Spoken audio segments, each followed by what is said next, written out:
You know what? I need to get the video set up.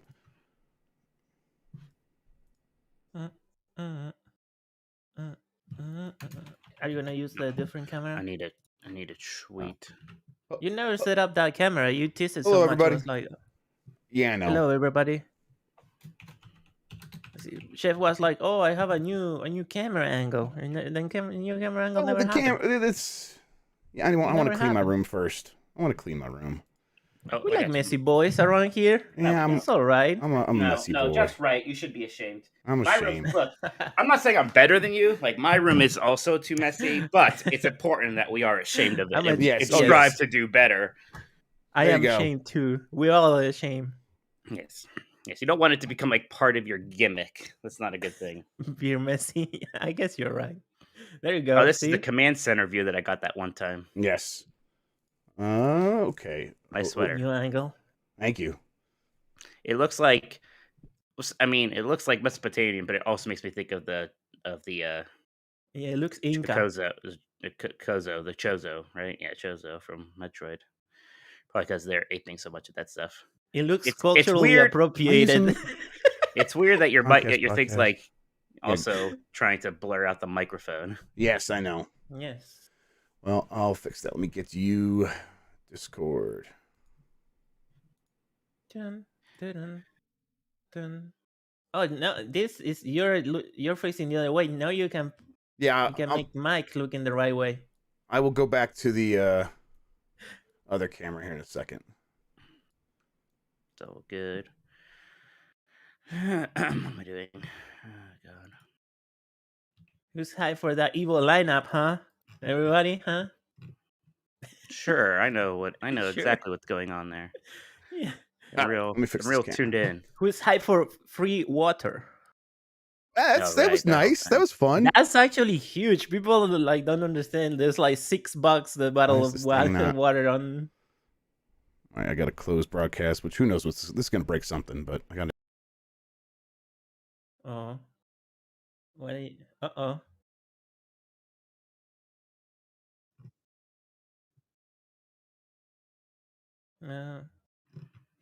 No Smash Bros. Yeah, that's a shame there's no Smash Bros. But, you know, when Nintendo doesn't want you to do stuff with the game, you don't do it.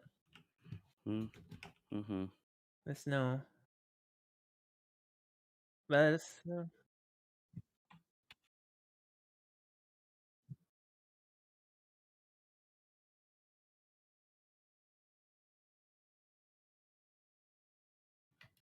I know.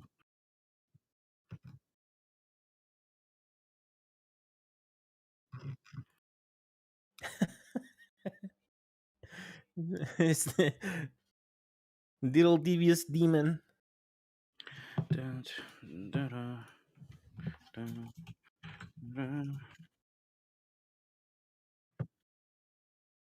You. Don't say it like that. What? I think you need to bump me up just a little bit because my screen has that. That's why you had 2 kids. Thing showing from Discord when I talk. Might have to make me bigger, even bigger. It's like that giant bomb meme. No, it's a Mike Minotti meme. It's better. All my references are Giant Bomb and Simpsons and Seinfeld. That's it. Wider.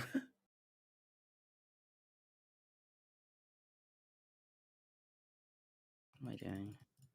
All right. What's broken?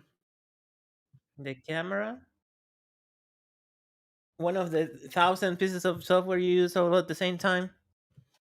Wow. You really like to add points of break. Get called out. I don't know, man. Supposed to fly to Ohio. Yeah. Get a. Oh, just man. Record on our iPhones. Another Giant Bomb comment. I'm gonna stop here. Giant Bomb adjacent. I was watching Beanie and Alex do the Def Jam stream yesterday, and I didn't know my soul needed to see them together and like hanging out, but it was good for my mental health. It was like, oh shit, I didn't knew I needed this. Yes, we Can can hear hear you. you.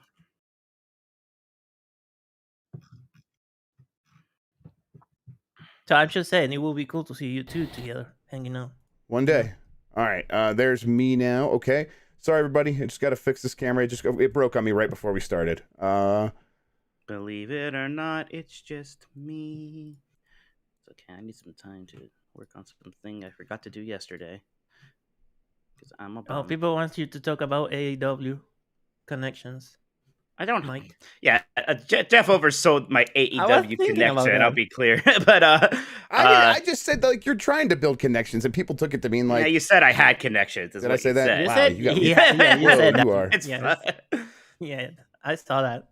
Well, then I okay. explained it. You played Street Fighter with Kenny Omega. I did That's do a that. connection. That's a connection. There you go. Can you But no, play I Street want to Fighter get a with everybody? connection. That's not a special thing. He plays Street Fighter Yeah. with. They don't Wow. have. They have 0 people to contact right now for that video game division. There's like Right. no. I should probably try to go to Ukes actually directly, but they also clearly don't want to talk about it very much yet until I don't know, some point. Not now. So there's nothing to really. They don't want to talk to anybody, and it's hard to get in contact with people who don't want to talk. Okay. Now this camera's broken. Technically, there is a connection. That game is very, very, very, very far away from Yes. coming out. Why is this broken? So is that new wrestling game good though? People seem to think it's okay. I think I haven't Every been paying time- attention. The last one was really. I mean, they took an extra year off, so I think it. Yeah, the last one was broken as fuck. Right. That's because 2K just made it by themselves without Ukes for the first time, and surprised making a. How do you do wrestling game this? making a wrestling game from scratch, in 1 year is impossible. Not just hard; it was impossible. They could not do it. Nobody could, and then they failed very publicly, and it was a mess. Yeah, So. yeah. I don't know. Every time I see those games, I'm like, those games look like shit. I can't. They often don't look very good, but they can sometimes be fun. I don't know. I liked that series for a while. Like I liked SmackDown vs. Raw 06 a lot, and some of the ones after that. I remember like 11 or 12 had like fun campaign modes where you were like playing through the Attitude Era or the Monday Night Wars or something, and that was kind of fun. But I'm good. I'm ready. Okay. Let's Have fun. Thanks. We'll do this. What's up, Mike? nothing. Okay. I don't know. I was gonna make a joke, and I was like, "That's a bad, stupid joke. I won't make it." Okay. I did think, you know what? Buy me 2 more minutes, Jeff. Yeah, sure thing. Well, basically, I forgot to send out yesterday's newsletter, and I'm trying to do that. Yeah, no, that's fine. Do that. So, everyone, we're gonna get started real soon. We got a whole bunch of news to talk about. There's a bunch of community questions. If you want to send in your super chat, we'll get to that. In the meantime, hit that thumbs up button. I see that a lot of people have already done that. People get in here live as we're about to get started. Sorry for the delay. Mostly my fault. I Canoodle in chat says, how many USB slots does Jeff use? I use a lot. I have a lot plugged in here. I've got the keyboard, the wireless mouse, of course. But actually, if I had to name everything that's plugged in, I don't know if I'd be able to do it. There's the camera. There's the other camera. There's a couple of controllers are plugged in. I don't know. I got a lot going on. I would love to strip everything down and then build everything up from scratch. Jeff would love to strip. I would love to strip everything down and then build everything back up to like just what I need. Because there's definitely there's like legacy things still here where it's like I tried a thing and it didn't work out, and then I never got like fully decoupled it from the whole setup, and so it's still kind of just sitting there. And I'm afraid of what would happen if I like take it out. Like, will the whole Jenga tower come falling down? So I really what I'm gonna do is I'm gonna set up over here as like a little streaming station. Like I have a little couch over there. I'd like to do that, but I don't know. I am good now for real. Okay, great. Well then, did you tweet? I tweeted a little bit ago. I'll bump That's it. good. I'll bump You it. have to bump it. I'll bump it. I'm gonna bump Bump it. up. I'm gonna bump it. I'm I'm not gonna bump it because I can't find it. I think it wasn't even actually that bad a week, but I still feel exhausted. It is what it is. All right. Let's do the countdown, and then I'm gonna hit the record button, which I forgot to do during Grubb Snacks yesterday until I started the questions. So I had to re-record my first segment afterward and just stitch it in. I don't think anyone noticed. Okay, Mike, 5, 4, 3.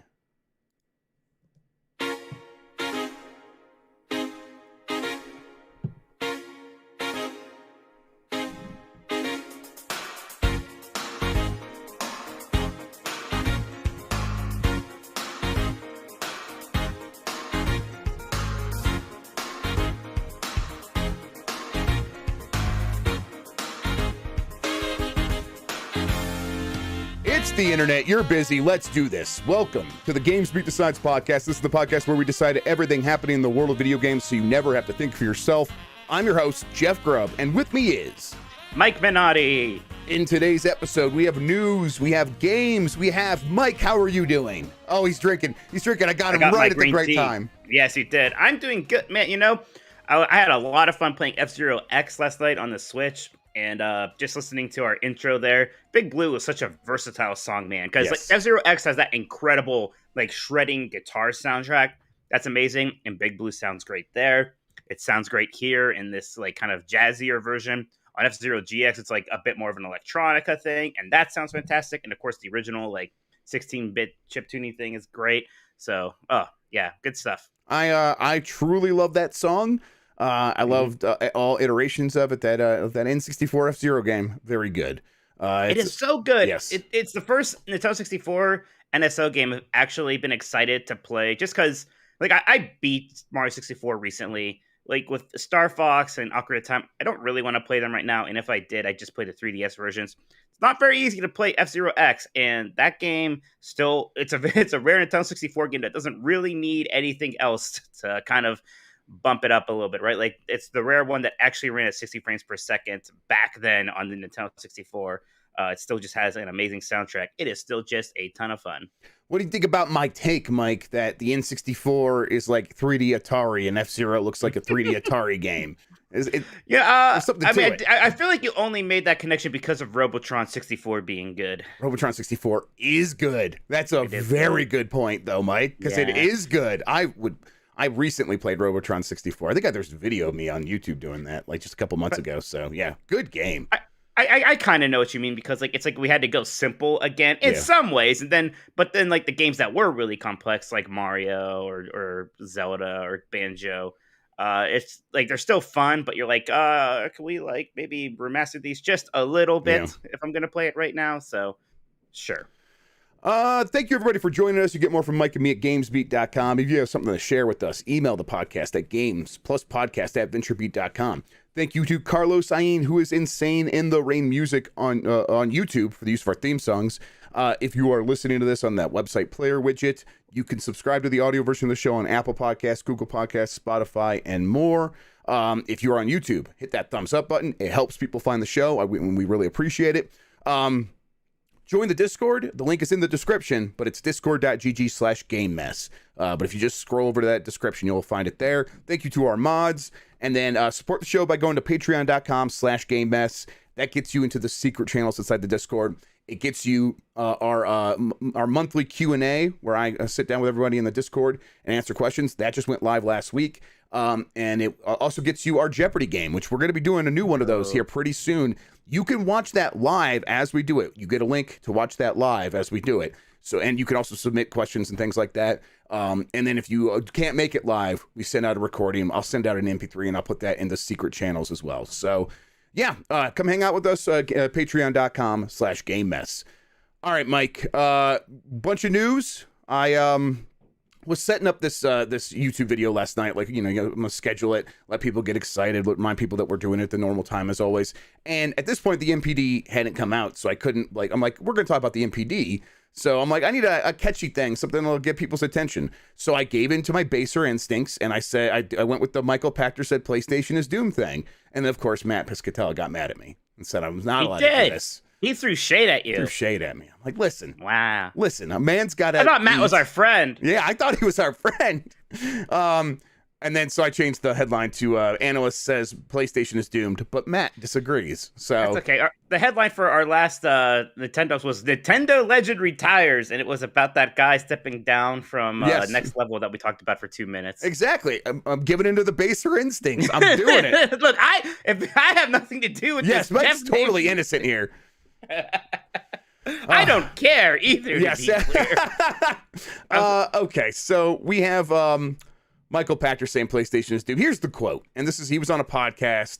It was an Xbox podcast, so maybe he was playing this up, but here's the quote. I think PlayStation is doomed. Okay. And I think they're going to cease to exist as we know them in about 10 years. They can't compete. They have no chance of competing. They're not a couple of years behind. It's an insurmountable lead. I have lots of thoughts about this. I can kind of see where he's coming from a very tiny bit. Well, and then I think he's if you think only about coming it, from it thinking about services, right? Exactly. Like that's the only thing Yeah. he's thinking about is Game Pass, and how Game Pass is just going to get bigger, bigger. It's a big deal, and that's why. Even though I don't know, like we know Spartacus is coming, and maybe it's not going to be as big as Game Pass, but it's going to give them an extra revenue stream.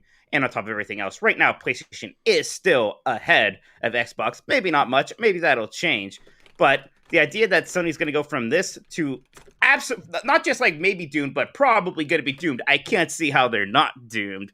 That's quite a leap. Yeah, it's it really does feel like it's working backward from like, okay, they have this service over at Xbox, and if that's the future, can Sony catch up to that service? And I think the answer is clearly no. But that's not how this stuff works. It works like if you have an audience and you make stuff for that audience, they'll show up. Nintendo's proved this over and over, where it's like, even when Nintendo's down, that there is that Nintendo audience that exists and will be right there, and they'll come right back when there is stuff to get excited about. And PlayStation certainly has that audience. The audience is the hard part. Like, as good as Game Pass is, everyone talks up Game Pass. We talk up Game Pass all the time. You hear it on every podcast you listen to. It's the greatest deal in gaming, all this stuff.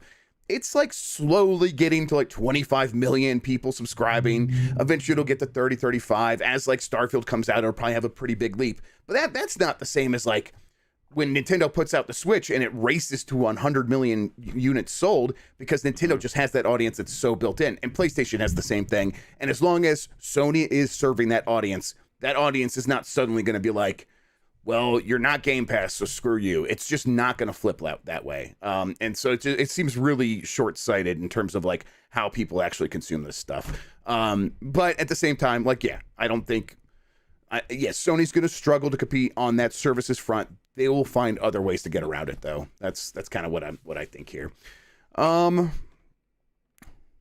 Yeah, and yes, and so it's like they'll cease to exist as they do today, and that's what he says. Like I think they're going to cease to exist party as we know them in about 10 years. Right? They're not going to go third party either. But I mean, who knows what consoles look like in 10 years? 10 years ago, I guess they were pretty much the same thing. But it also feels like there's an expiration date on things working exactly how they do today.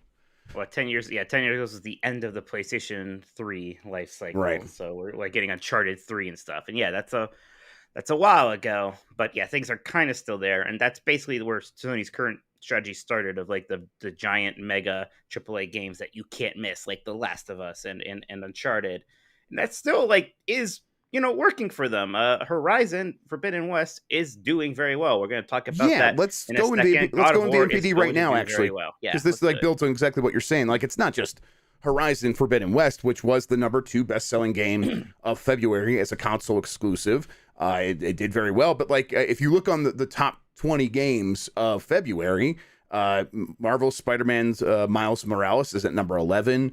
Let's see, God of War. Actually, it was the best-selling games of like 2022 so far, and it was like God of War and Miles Morales were both on there. It's like, and that's God of War 2018, and it's because the PC version, obviously, but they are finding a cadence where they are putting out big games, finding out ways to keep them exciting over a long period of time, putting them on other platforms, and these games are selling very well for a very long time. And that's like Nintendo's key to success, is they've been able to make a lot of games that sell very well for a very long time, and Sony seems to be cracking that code slowly. I mean, there's no better example than than Miles Morales, but Horizon Forbidden West, a sequel to a game that sold 20 million copies, seems like it's bound to repeat that. So yeah, Sony in a very strong position. Let's take a look at some of these other NPD data points real quick. The industry overall was down 6% year over year. It was $4.67 billion in February 2021. That dropped to $4.38 billion in February 2022. That those numbers are both historically pretty high. Like if you look at 2020. That number was like 3 billion something, like 3.5 billion, in that range. So both these numbers up historically, but couldn't quite keep up the momentum of last year. Dean in chat was like, it's probably because the pandemic, things are going back to normal. To me, this seems like there weren't enough PS5s and Xbox Series X's, and so when people are rushing out and getting those last February and buying a lot of games, That wasn't happening this year because they are supply constrained, and that is reflected in the video game hardware number, where that is down 27%. February 2021, $406 million spent on new hardware. February 2022, only $295 million, and that's not due to like a lack of demand, Mike. Yeah, I think it's a bit of column A, a bit of column B. I think we are coming a bit off of that pandemic high, and also there is just the supply chain issues are still a factor. Yep. Video game accessories, which might speak to that pandemic issue, is 194 million in February 2021, down 7% to 180 million this year. That is people were buying a lot of accessories throughout the pandemic, but again, if you're buying new hardware, you tend to buy another control. A lot of people tend to buy another controller, buy a new headset, that sort of thing. So the lack of PS5s and Xbox Series X's out there is still really hurting sales across all of these categories.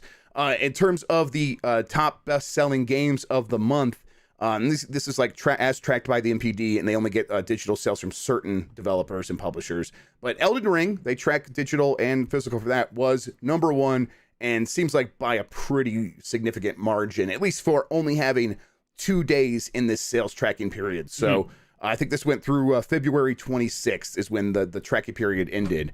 And this game came out February 25th. So it has the 25th and the 26th. And it, here, I'll just read what Matt Piscatella says about Elden Ring. Elden Ring debuted as both the best-selling game of February 2022 as well as 2022 year-to-date. Launch month sales of Elden Ring were the second highest for any tracked title released in the past 12 months, trailing only Call of Duty Vanguard, which was released in November 2021. After 1 month on the market, Elden Ring ranked as the fifth best-selling game of the 12-month period ending February 2022. So for the last year, it is already the fifth best-selling game of the last 12 months with only 2 days on the market. That is pretty huge. You said Elden Ring was going to be the number one selling game of the month, right? And when we were having this conversation, I did say that because I am a smart genius. Did you think it would be this big, though? No, I did. I gotta, and maybe it's just because of our weird connection with this game, Jeff, where like that was the one when you started having some info about it. Like people got really interested, and I was like, man, people are really excited about this game to a degree that I didn't really even understand. They are ready to break through here. And then the thing I didn't foresee at that time is that the game would also be very, very, very, very good. It would become one of the best, right? It'd be one of the best reviewed games ever. The word of mouth would be almost overwhelmingly positive. It's one of those games that you can like upload clips of on Twitter, and they're all interesting and exciting, and people have a lot of things to say. Sometimes it's real stupid, weird discourse, but that's still people talking. It is the big breakthrough hit that I bet From Software themselves maybe didn't know that they would ever have, right? Like they've been doing very well for a while. Like Sekiro won some Game of the Year awards. It's so well. This is that next level thing. Yes, it is. Sekiro. Excuse me. Yeah, I don't know how to say it either. They've been building on their success. They've had ups and downs. I think Sekiro was sold a little bit worse than Dark Souls 3, and you kind of expect that. It's a new IP. It's more difficult. But Elden Ring, also a new IP, but clearly it was just primed to break out. Right. Well, it's like a new IP, but it's also kind of gets to be Dark Souls 4 in a way, right? And that helps it a lot. There's this kind of, it's so funny, right? How like they did go like radio silent for a while there. So it's hard to imagine there was a time where people like maybe that game is canceled. Yeah. And here it is, one of the biggest games in recent memory. Horizon, though, also no slouch. It was second best-selling. This is from Matt Piscatella as well. Horizon Forbidden West was the second best-selling game of February 2022, while also ranking first on PlayStation platforms. Dollar sales of the PlayStation 5 version of Horizon Forbidden West set a new launch month record for the PlayStation 5 platform. Not too surprising. There are more PS5s out there. This is probably the biggest game to hit PS5 so far. Right, and on PlayStation 5 specifically, it did outsell Elden Ring. It's number one, and Elden Ring's number two. So, I know there's a bit of a narrative like, oh, poor Forbidden West. Forbidden West is doing very well still. Yes. And this happened last time, right? It happened with Zelda, and that game did fine. This game's going to do just fine. They're going to do great. This one did great. It's going to do great. Exactly. I'm sure everyone's very happy. I'm sure it's going to probably outsell the first one, which again sold 20 million copies. Okay, so then have you looked at the rest of the list, Mike? Yes, I have. Okay, Sorry, so I can't play a guessing you game. can't play a with you. guessing game. So the question was going to be Elden Ring, Horizon Forbidden West, Pokemon Legends Arceus, Dying Light 2, Stay Human. We talked about that about a month ago, and we're like, oh, try to like kind of put those in order. We know Elden Ring number 1, Horizon Forbidden West number 2.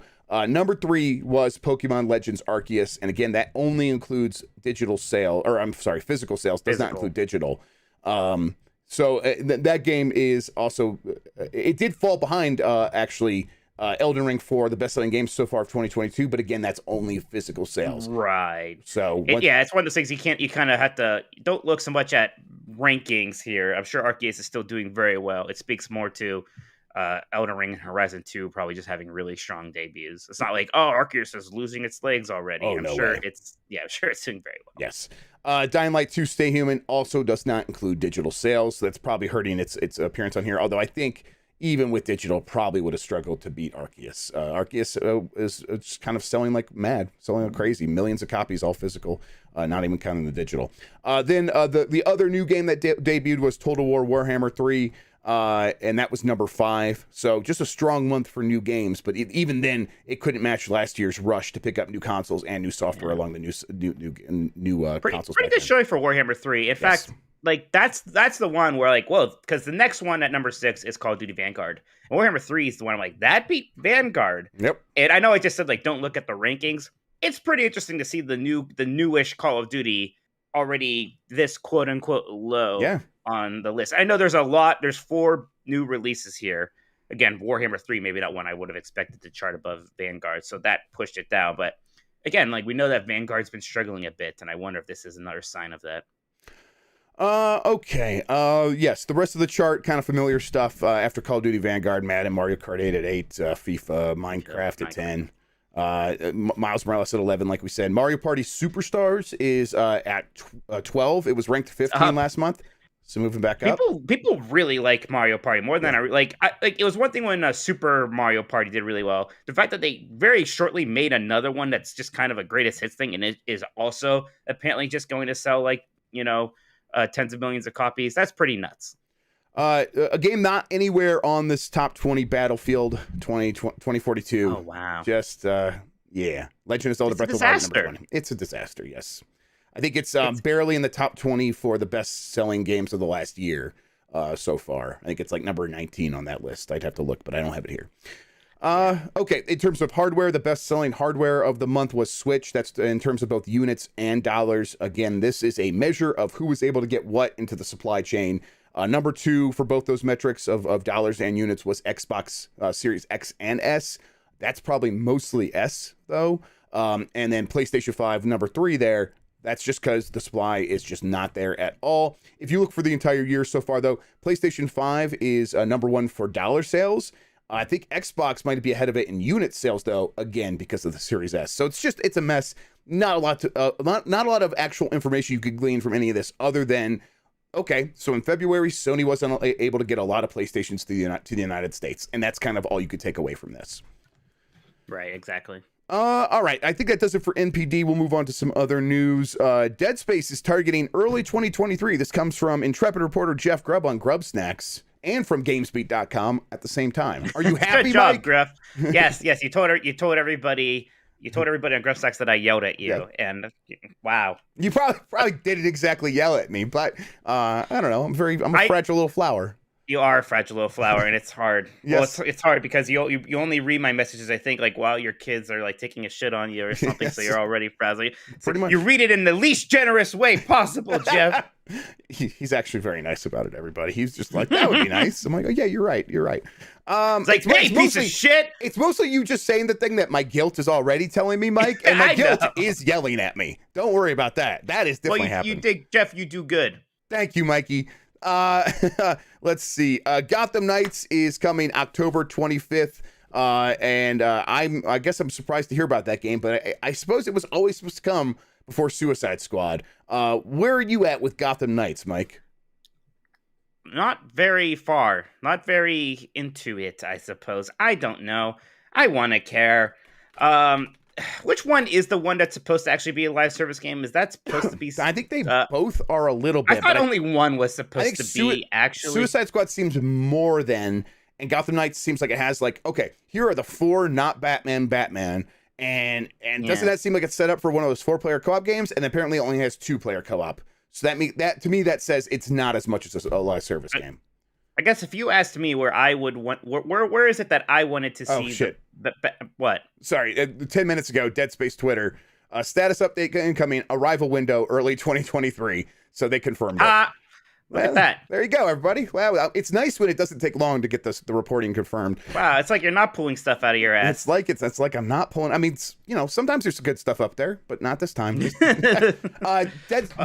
quick, back to Dead Space. Dead Space is just they needed a little bit more time. They want to get it right. The story's on GamesBeat if you want more. 2022 almost sounded a little early for it anyways. I agree. It was always like, oh, October 2022, that would be fast. But they were like, okay, it's a remake. That's why you do remakes, because you can get them out fast. But early 2023 is just a few months later. So very cool. It's fine. What did you say about Gotham Knights? It's good to do it now instead of get there and then be like a month before. Like, exactly. Oh, we have to delay it. Exactly. Right. And they never said 2022. That was always just my reporting. Did. So that's just what they were targeting internally, and we happen to know it. Right. Exactly. You were saying something about Gotham Knights, or you done with that? It's just like if you had asked me, like, where do I want the Batman video games to go after Arkham Knights? I don't think. Well, get rid of Batman. Let's add some multiplayer in it. Those aren't the directions I would have gone with. Right. I totally agree. Yes. But well, maybe these games will be good. Maybe they'll be fun. I think they can be. They can very much be. But I'm also like, I'll wait for somebody to tell me that. Exactly. Or I'll wait You're for right. a chance to try it. I'm actually not getting too excited about these games. That's like, I wasn't paying attention to like, oh, Gotham Knights, there's something happened with that. I was like, that didn't get me enough to like pay attention that they announced a release date until I was putting this rundown together. So I'm actually right there with you where it's like, I'm going to wait for someone else to play it and tell me it's worth paying attention to. All right, let's get into some in light of recent world events news. In light of recent world events, Nintendo is delaying Advance Wars 1+2 Reboot Camp, a game about moving tanks and heavy artillery into a country to take over their cities. That is too close to what is happening with Russia and Ukraine, so Nintendo delaying sort of indefinitely, like they didn't give a new date for it. We talked a little bit about this on Nintendogs, but I figured I'd bring it up here because it's part of like a larger ongoing story where companies are hesitant about looking like they are being frivolous about war, and at the same time they're also being they're hesitant about looking like they are profiting from anything coming from Russia. So that leads to everyone is pulling out of Russia in terms of their business. Nintendo Nintendo seems like they might have, but also it might have just been like their payment processor stopped working. So I think they just said, oh, we're just going to turn it off because the payment processor isn't accepting rubles anymore. So we can't do business in Russia anyhow. So it's unclear if Nintendo actually was like behind that or not. But PlayStation, Xbox, Humble Bundle, EA, Activision Blizzard, a whole slew of companies have all said we are not shipping products there and we are shutting down our digital sales there. Pokemon Go, yes. Go just shut down, yeah. Exactly. So you can't play Pokemon Go in that country anymore. This stuff, the Advance Wars thing is one thing. You don't want to look like you are being in poor taste. This stuff is also, that's related to what's happening with this stuff, but it's also part of a larger effort to sort of counter the propaganda inside of Russia. Many Russians get their news from state media that is telling them one thing that, and it's very much a distorted version of reality, and they believe that they're in the right. And then all of a sudden they go to McDonald's, and McDonald's is like, we shut down. We're not operating in this country anymore because of what your country's doing to this other one. Maybe it begins to like cause a little bit of distrust among the people. They're like, wait, why is everyone mad at us? I thought we were right. I mean, it's like, is there some point where you have to go, maybe it's us. And I don't know. It's complicated stuff. And there are some people who get really worked up. Like, this is just hurting the average Russians. And it's like, I guess I kind of understand that point. But if it was down to me, I would ultimately be like, yeah, look, we don't have to send them all of our entertainment and continue to operate all that stuff there while they're invading a sovereign nation and bombing its hospitals. And it's Gary Kasparov, the one-time chess champion, grandmaster, whatever, and now a Russian political expert and stuff, and opposition to Vladimir Putin. He said on Twitter that yes, it's about affecting the average person in Russia because you kind of have to affect the average person in Russia. They've been indoctrinated in propaganda nonstop for decades. This is the one way to sort of shake up the country, is to let them know, hey, everyone else doesn't support what you're doing. Now you need to figure out what you're actually doing for real and not just listen to the state media. I mean, that's Gary Kasparov, not coming from me. I don't know exactly. Right. I haven't thought about like the gamesmanship of what this does. I do understand a company being like, we don't want to take rubles because, one, they're worthless. Right. Two, I mean, that's what helps, I think, is because I think there are still ultimately humans involved in these places. It doesn't seem like it sometimes, Yep. but I'm sure a lot of them are uncomfortable about taking Russian money or doing anything that supports that economy right now. Yep. And it's very complicated. Like maybe this just makes Russia hate the West even more. I don't know. Again, I'm wearing a shirt with a boat from Epcot on it. Right. It's out of my pay grade. Yeah, I'm wearing a shirt that I decided when I was on the potty today, I'm going to refer to it as WITIS, which stands for Wear It Till It Smells. That's the kind of stuff we're working with. That's the brains that we have. So yes, that's what we got here. Yeah, so we're doing our best, everybody, and I just hope this ends so the people in Ukraine can be safe. Okay. Steam Deck is getting it did get its Windows drivers. So now you can install Windows on a Steam Deck.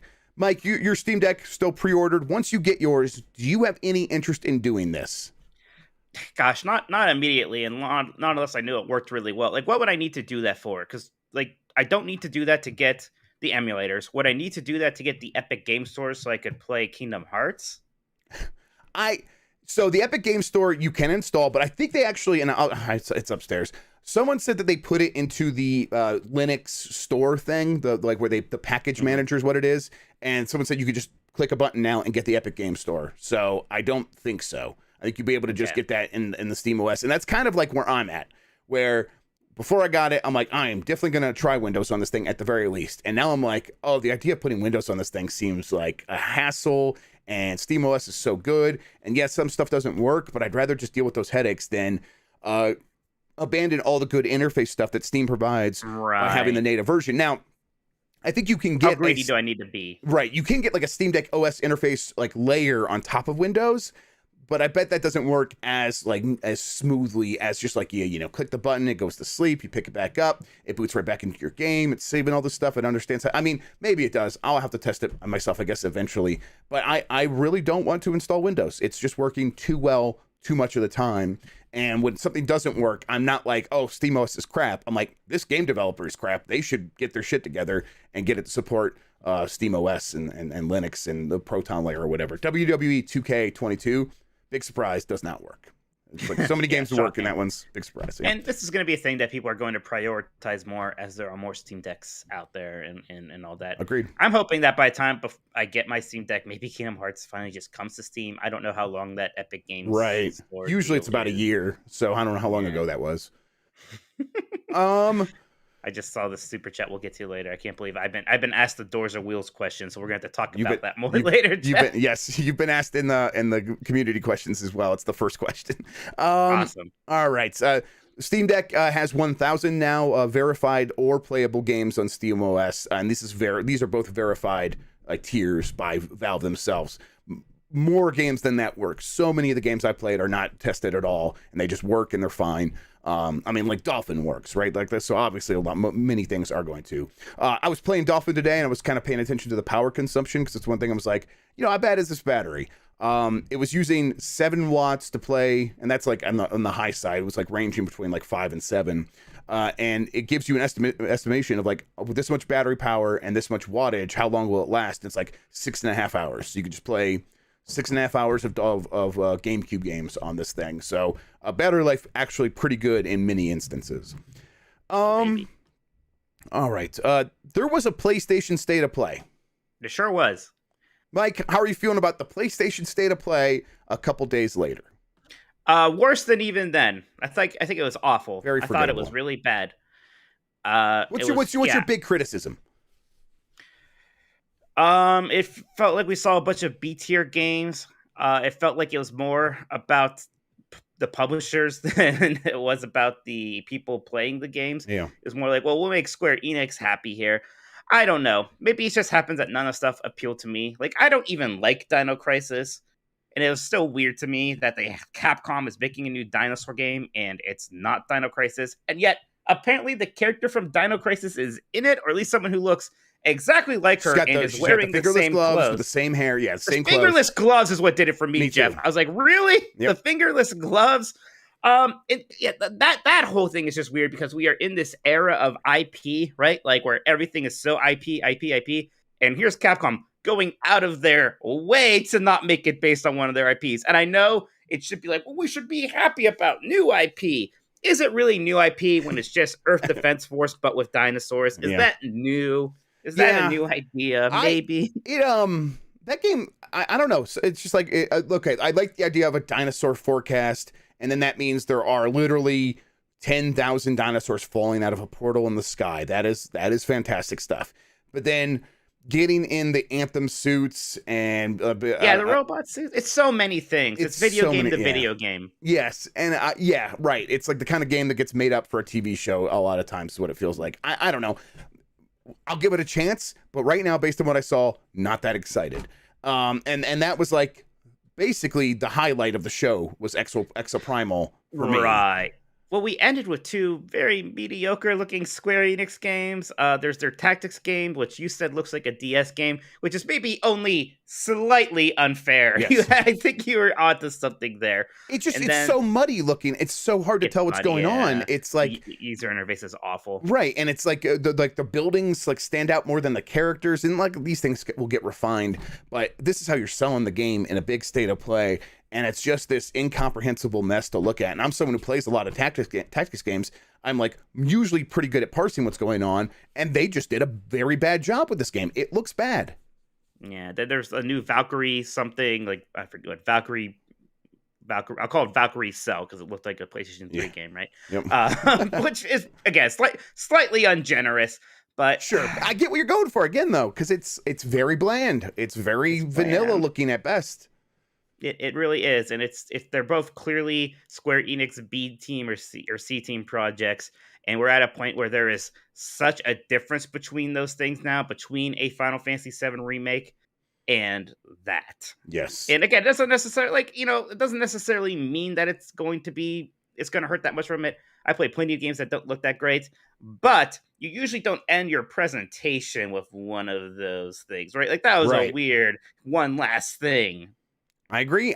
It definitely, and I think Jeff over at John Baum was saying this. Jeff G was saying that it felt to him like Square Enix had a bunch of stuff they wanted to announce and didn't want to do a show themselves. And you said it when we started. It was so much of that. I mean, they also showed They did show Stranger Paradise, and they showed Forspoken. That's it. Forspoken, which Forspoken looks good. I'm excited for it. Not coming out for a while. And also a lot of the stuff is multi-platform, and this might have more to do with me, but the most exciting thing by far was the Teenage Mutant Ninja Turtles Cowabunga collection, which is very exciting because it's just all those great good to great Konami Turtles games that they made, including all those beat 'em ups, including the arcade versions. So you have some 4-player ones, and some of them even have online support. That is going to be fantastic. I can't wait for that. Right, and Digital Eclipse is doing that. Digital Eclipse is known for putting a lot of love into these collections. Digital Eclipse is Disney Afternoon Collection is still like the best thing ever. God, I love that. And they did send over a list. It's Teenage Mutant Ninja Turtles Arcade, Turtles in Time Arcade, Ninja Turtles for NES, so the original, Turtles 2, the arcade game for NES, the Manhattan Project for NES. Manhattan Project's so good. There's Tournament Fighters for Super Nintendo, Tournament Fighters for Genesis, and people wanted both versions. They went one further, and they brought back, I think, the unreleased Tournament Fighters for NES. No, it was released, Jeff. I forgot about this. We were talking about this, but there was an NES version, and wasn't that wild? Because there were not a lot of 1v1 fighting games on the NES, because that whole thing started with Street Fighter 2, really. Yes. There's like stuff like karate or whatever, and weird, like a lot of pro wrestling games. But yeah, so that, again, it'll be a curiosity to play it. Nobody's going to really want to play a lot of it, but still, it's neat that it's there. Right, and it's exactly, it's like, okay, they go to the extra effort to make sure that a collection like this is very well done. They also, they said this somewhere, I think it was in the description on YouTube, but then they edited it, so it's not there anymore. They had like a list of like all the extra stuff that's going to be in there, like behind the scenes scans of art and work in progress stuff and design docs. So that's the kind of package you're going to get here. And I agree, that's the most exciting. Like, I love Teenage Mutant Ninja Turtles Arcade. I've not played many. Yes. I have played a bunch of these other ones, not a lot though. And I'm like, I would love to have this collection just for arcade, and then everything else is going to be a bonus on top. And I bet I'll find a couple games I'm like, oh yeah, I really did miss out on this at the time. I know at least one of those Game Boy games is actually supposed to be like really good, so I'm excited. In fact, I was looking for it a lot while I've been looking for games for my analog pocket, so now I'll just be able to play it on there. That's great. This is great. I generally agree with your assessment though. Pretty underwhelming, forgettable, and it might as well have happened at this point. It may as well not have happened. Yeah. Returnal DLC. Maybe that's the kind of thing where it's like, sure. And again, that just happens to be like me and you, like, you know, right. famously aren't the biggest Returnal fans. Right. So, okay. Over on the Microsoft side of things, Halo Infinite Season 2, Lone Wolves. So is it Lone? Okay, I copied this from Knuble. Is it Lone Wolves or Lone Wolves? With the V, whatever. I imagine it's with a V. Okay, probably. But it's like, but also it's lone and plural. That happens in Elden Ring as well. One of the spirits is lone wolves. So a lot of video games have pluralized the loneliness. That's starting May 3rd. Sorry, I'm hung up on this one. Well, I don't know why, but that sounded unintentionally deep. A lot of video games have pluralized lonely. That's the name of my my new collection of poetry. Pluralized the loneliness. Okay, continue. Co-op is not coming until later, in Season 2 though. Definitely seems like they are having issues over there at the very least, right? Yeah, you know, it's like, I get it. It's hard to make content, especially in this, you know, this COVID era that we're kind of maybe getting out of.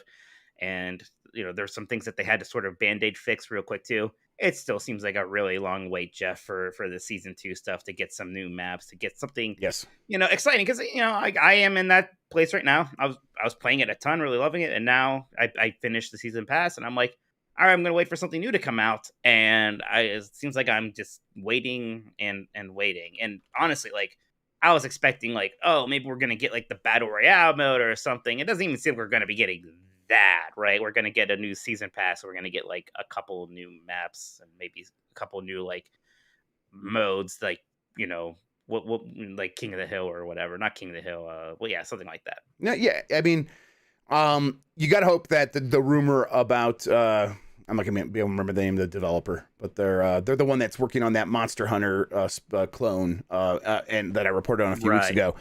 You would hope Certain Affinity. You would hope Certain Affinity's thing is coming soon. Like that, apparently it's supposed to be a new game mode. Hopefully it's like, okay, if Certain Affinity is working on it, hopefully it's like a pretty significant thing, and that comes by like summer at the latest. Yeah. And that's why, okay, that at that point everyone can just forget about it. It's this big new thing. Maybe it has a battle royale set on the Halo Infinite map. If that's the case, a lot of people will begin to forget about this dark period where there wasn't much.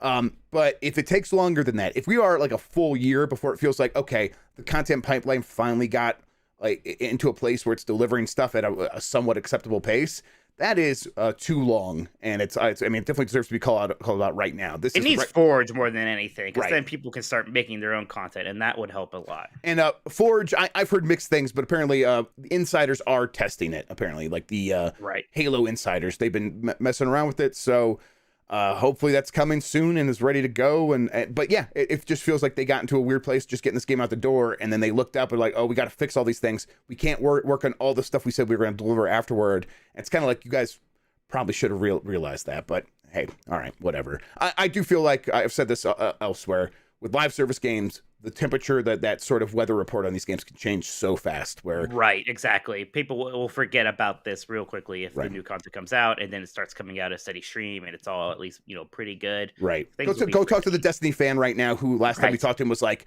miserable about and hated the game that he was playing every day.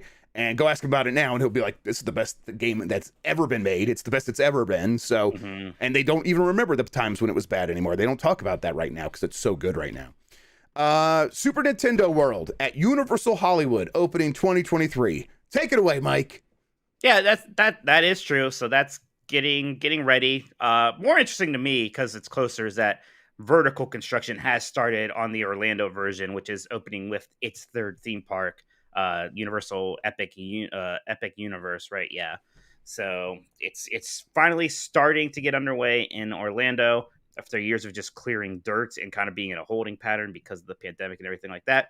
And yeah, it's really going to be happening pretty soon in Hollywood. I had to figure out like when am I like gonna like make a trip to go out there. You don't want to go that first month or so. It's gonna be crazy. Right. It is also, again, the Hollywood version isn't going to have as much as the Orlando version. Hollywood is not going to have the Donkey Kong country stuff. I forget if it's even going to have Yoshi. Like the Hollywood one might just be Mario Kart. I'm not super sure now, but the Orlando one is really the one I'm excited for. Same, yeah. I'm like, if we had like a work trip, I'd probably go out to the Hollywood one. I probably will take the family to the Orlando one when that's actually finished. That's probably the plan.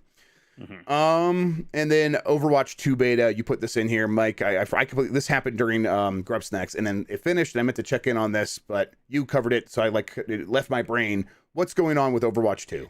Yeah, so basically they had like a small video developer update where the big thing here is that they're decoupling Overwatch 2's competitive mode and the co-op mode, seemingly mostly so that they can get the competitive mode out there sooner. And they're starting testing now. Later this week, it's like the friends and family Blizzard test, along with like some like the Overwatch League people are going to play it.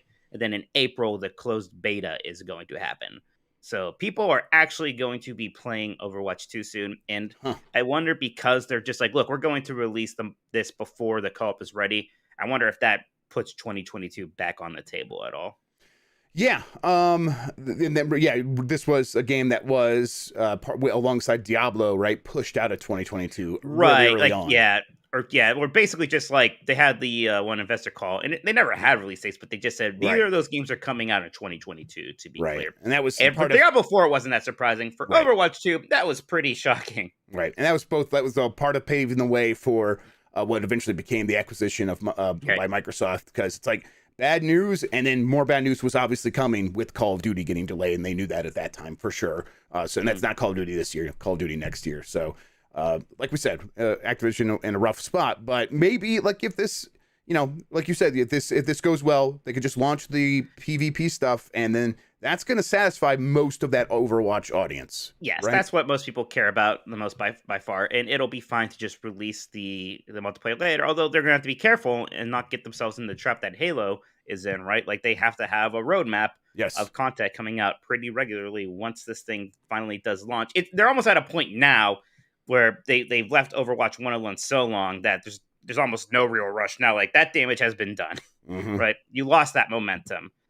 Which is still a weird thing that they let happen, right? Like, imagine if Respawn just stopped supporting Apex Legends right now for 2 years so they can make Apex Legends 2. That's basically what they did. So it was just a whole weird situation. And again, we have to see how people are going to react, because there are some big changes in this beta. The biggest thing is that it's 5 versus 5 now. There's only one tank, and that's going to really change how things work. And if people don't like that, Jeff, they are going to hear about it. Yeah, and if they don't like it enough, then what? It's the kind of thing like, we do need more time and we need to go back. I mean, maybe, I don't know. Maybe they just have to stick with it and see it through. I don't know. Yeah, it's tough. But I mean, if you want a 6v6 game, just go play that Gundam game that was in the state of play, Mike. Yeah, there you go. That's just Overwatch. It really, I'll tell you what, I couldn't believe how they just took the UI from Overwatch. Like, even that top part, like, okay, wow, sure. Mike, it'll probably come out before Overwatch 2, hey. It probably will, yeah. That does it for the news. Do we have any super chats? We do have some super chats, and if you guys have any questions you want to send in a super chat, we will still read it before the show ends. First off here from Trent82, could GoldenEye be delayed due to current events? I feel like GoldenEye is probably a little safer from it, and also, I don't know if, I guess Nintendo is still involved, but that's a bit different from literally a game where you're sending takes to capture cities, right, Jeff? Yeah, I think it's enough different. I mean, it does deal with Russians, right? There's like oh yeah. So maybe, I don't know. I feel like we actually went through this with Advance Wars, and then we were wrong about that. So I guess no game is probably safe if it involves any sort of international espionage or war. So it could be in a situation where they just hold it back a little bit longer. Uriel Delgado says, "Happy Friday, meat men. I spent the money I had saved up for a Steam Deck I reserved last year on a PlayStation 5, but regret it now because Sony is doomed. Yeah, look at that. Well, they're not. They're only gonna be doomed in 10 years, so that'll be after the life cycle. Yeah, you'll of the get your PlayStation money's 5. worth. Yeah, there you It'll go. be fine. Then it'll be this fun retro thing. I remember back when Sony made consoles. Nintendo Derek says, after this Cowabunga collection and the Disney collection they also did, what retro collection would you like to see Digital Eclipse do next? Personally, I'd like to see an LJN Marvel collection. Oh, No, that's not a that. good one. I don't know about that. I like that LGN was Captain America and the Avengers or whatever. I like that game. Yeah, I like that game. I had that on the NES. Yeah, me too. I rented it a bunch of times and really, I was like, man, this is cool. Hawkeye's cool. I was wrong, but yeah, you know, I'd like still to see them do the corporate mascot collection, like with Cool Spot and Treasures, There you Ronald go. McDonald game, stuff like that. That's a good answer. I like that. Oh, one. Yo Noid from Yes. Capcom. Yeah, There's a lot. Yo Noid was great. I like it. Corporate sponsor. This should be called that corporate mascot collection. Alexander Dark 91 says, have you heard anything about the date for the Xbox E3 showcase yet? Rumors are saying they might have a show in May and September instead of June. Yeah, they're gonna be in June. It's gonna be in June. Is this the thing you're talking about earlier? This thing I'm talking about earlier. Let's just talk about it now. On Twitter? June? I'll have probably more to say on this soon, but it's it's in June. Not May. Well, they might do something in May. They might do something in September. I don't know. But I know they are planning for an E3 style show in June. They're talking to partners to get big games in there. That is ongoing right now. So, and that's like, it's March. So it's not like they can change that train or you know, turn that big ship around. They are headed in that direction. They're going to do something in that time frame. Good job, Alexander Dark. I bet Jeff wanted to save that for Grubb Stacks, and you made him have to spill the beans here. Good work. Well, he got it so well, so I'm like, yeah, I'll give Alexander what he wants. If Mike had asked, I would have laughed in his face. Absolutely not. Then I would have to yell at you, and then you'd be sad. Shame me, yeah. Divin Greedy says, Mr. Minotti, do you think there are more? What do you think there are more of in the world? Doors or wheels? Thanks for the great show as always. So somebody asked you this on Grub Snacks. Yeah, and it's funny because it was a big thing on Twitter yesterday. Yeah. The more you think about it, the more you change your mind. Because at first you're like, well, for each car there's like 4 wheels, and you know, but then you're like, oh wait, cars also have doors, and houses have so many doors. And, yeah, but they think about it further. Like houses also have so many wheels because there's probably got a lot of wheels in each of your windows to like make them slide better. You know what? Then I started thinking about like toy companies, like Hot Wheels, like just all those Hot Wheels and all the fire trucks, and each of those have at least 4 wheels on. I think it might be wheels. And at one point I was certain it was doors.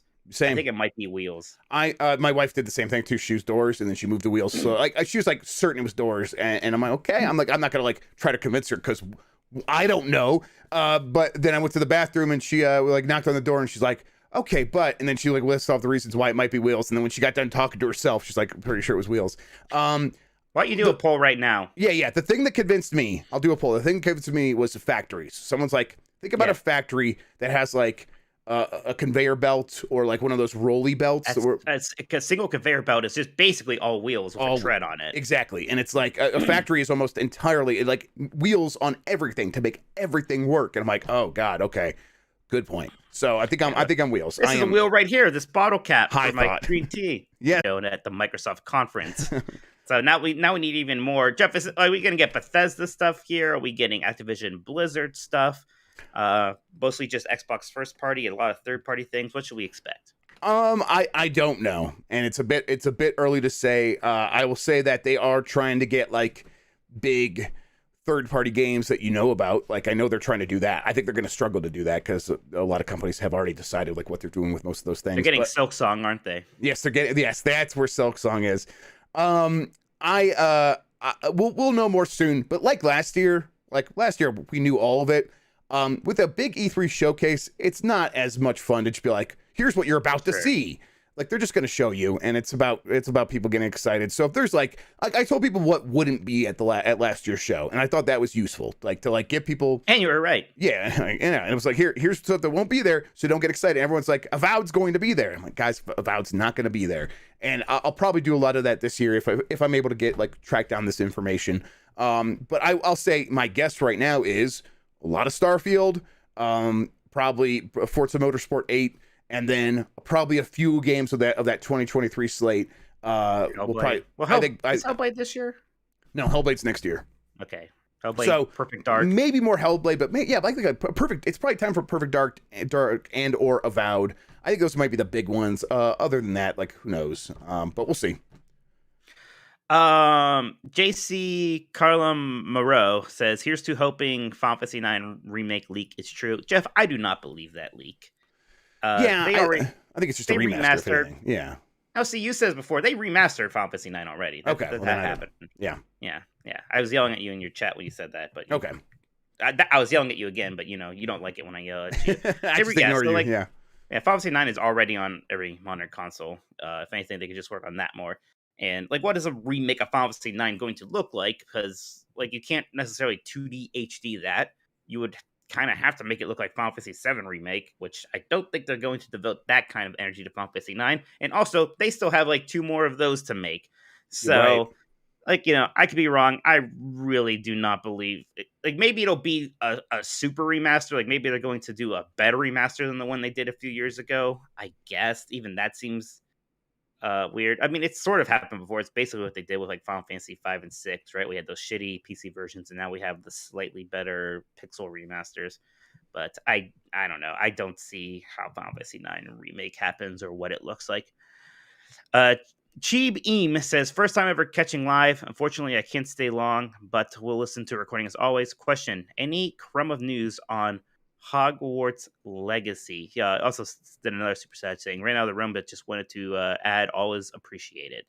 We appreciate you. Yeah, thank you, Cheeb Eam. Hogwarts Legacy is one of those games I heard might show up at the State of Play. I don't think that's because anyone heard directly it's going to be at the State of Play. I think people have begun hearing that it's going to show up soon. And that seems to be the rumor going around in like inner circles. So I think we'll probably see it soon, but we are pretty close to E3. So any time between now and then seems viable. King is Overrated says, do you guys read or reply to comments on your articles? Other journalists I read don't really engage with their audience. Is this commonplace? Jeff, we haven't had comments on our articles in years, and I think they actually did like turn those back on. I don't know if anybody even uses those anymore. I mean, what sites have that people actually do that? It's like Kotaku and IGN. Do you guys like reading the comments on Kotaku and IGN? Like, I don't. Yeah, I think we read some of the comments on the YouTube stuff every once in a while, and I'll engage with that. Most people are pretty kind. I read the YouTube ones all the time, actually. Yeah. I read those pretty religiously, and I respond to those. If you talk to me on Twitter, I'll usually respond to you. Right, that's the thing. We have Twitter. If you want to reach out, we'll talk to you there. Yeah, comments on stories. I don't know. That feels so 2009 to me, Jeff. Oh, they say we're cutting in and out. Okay, everybody, hang on. I think one person said that. No, everyone's saying audio is messed up. Okay, hang on. I don't know what that is. How is that? Here, let me listen. Let me see here. Let me put in a marker so I know where this is happening. Yep, we're fixing it now. Some people are saying it's fine for them. Okay. I'm trying to hear myself, but it's taking a second for my speakers to turn on. That might be a them problem. My audio's not messed up. Yeah, I mean, okay. Is your audio? A lot audio? of people are saying it's fine. Is it still bad now for anybody? Because it's probably just for you. Okay. Try reloading YouTube. Maybe there's an issue because I have 0 dropped frames this entire time. Yeah, I'm getting no red bars. I'm looking at the audio levels on here in OBS, and they look normal as far as I'm not an expert on that stuff, but it looks normal to me. Okay, yeah, just refresh. Sorry about that, everybody. Okay, hit another marker. Any other super chats, or did I not answer the last question? Oh, yeah, no, we're talking about the comments. Yeah, listen, engage with us here. Engage with us. We're reading chat a lot of times on Twitter. We do read that stuff. Yeah. You have plenty of opportunities to yell at us. Don't worry. Exactly. Wolf Assassin asks, do you know how the projects at Xbox Game Studios Publishing are progressing? Like Project Belfry, Shaolin, Velvet, and whatever happened to Project Kojima? Yeah, Kojima, that's still like they're just like they're taking a long time on that deal because of the language barrier and stuff. And also it's early, so we probably just won't hear about that until they have something to actually say. And I don't have like granular updates on all of these projects, no. But I think as far as I've heard, most of them are coming along. I think Project Belfry is one that is probably going to come this year. I think that Josh Sawyer game might come this year. That's not an Xbox Game Studios publishing thing, but those are the ones I know about. And I don't know.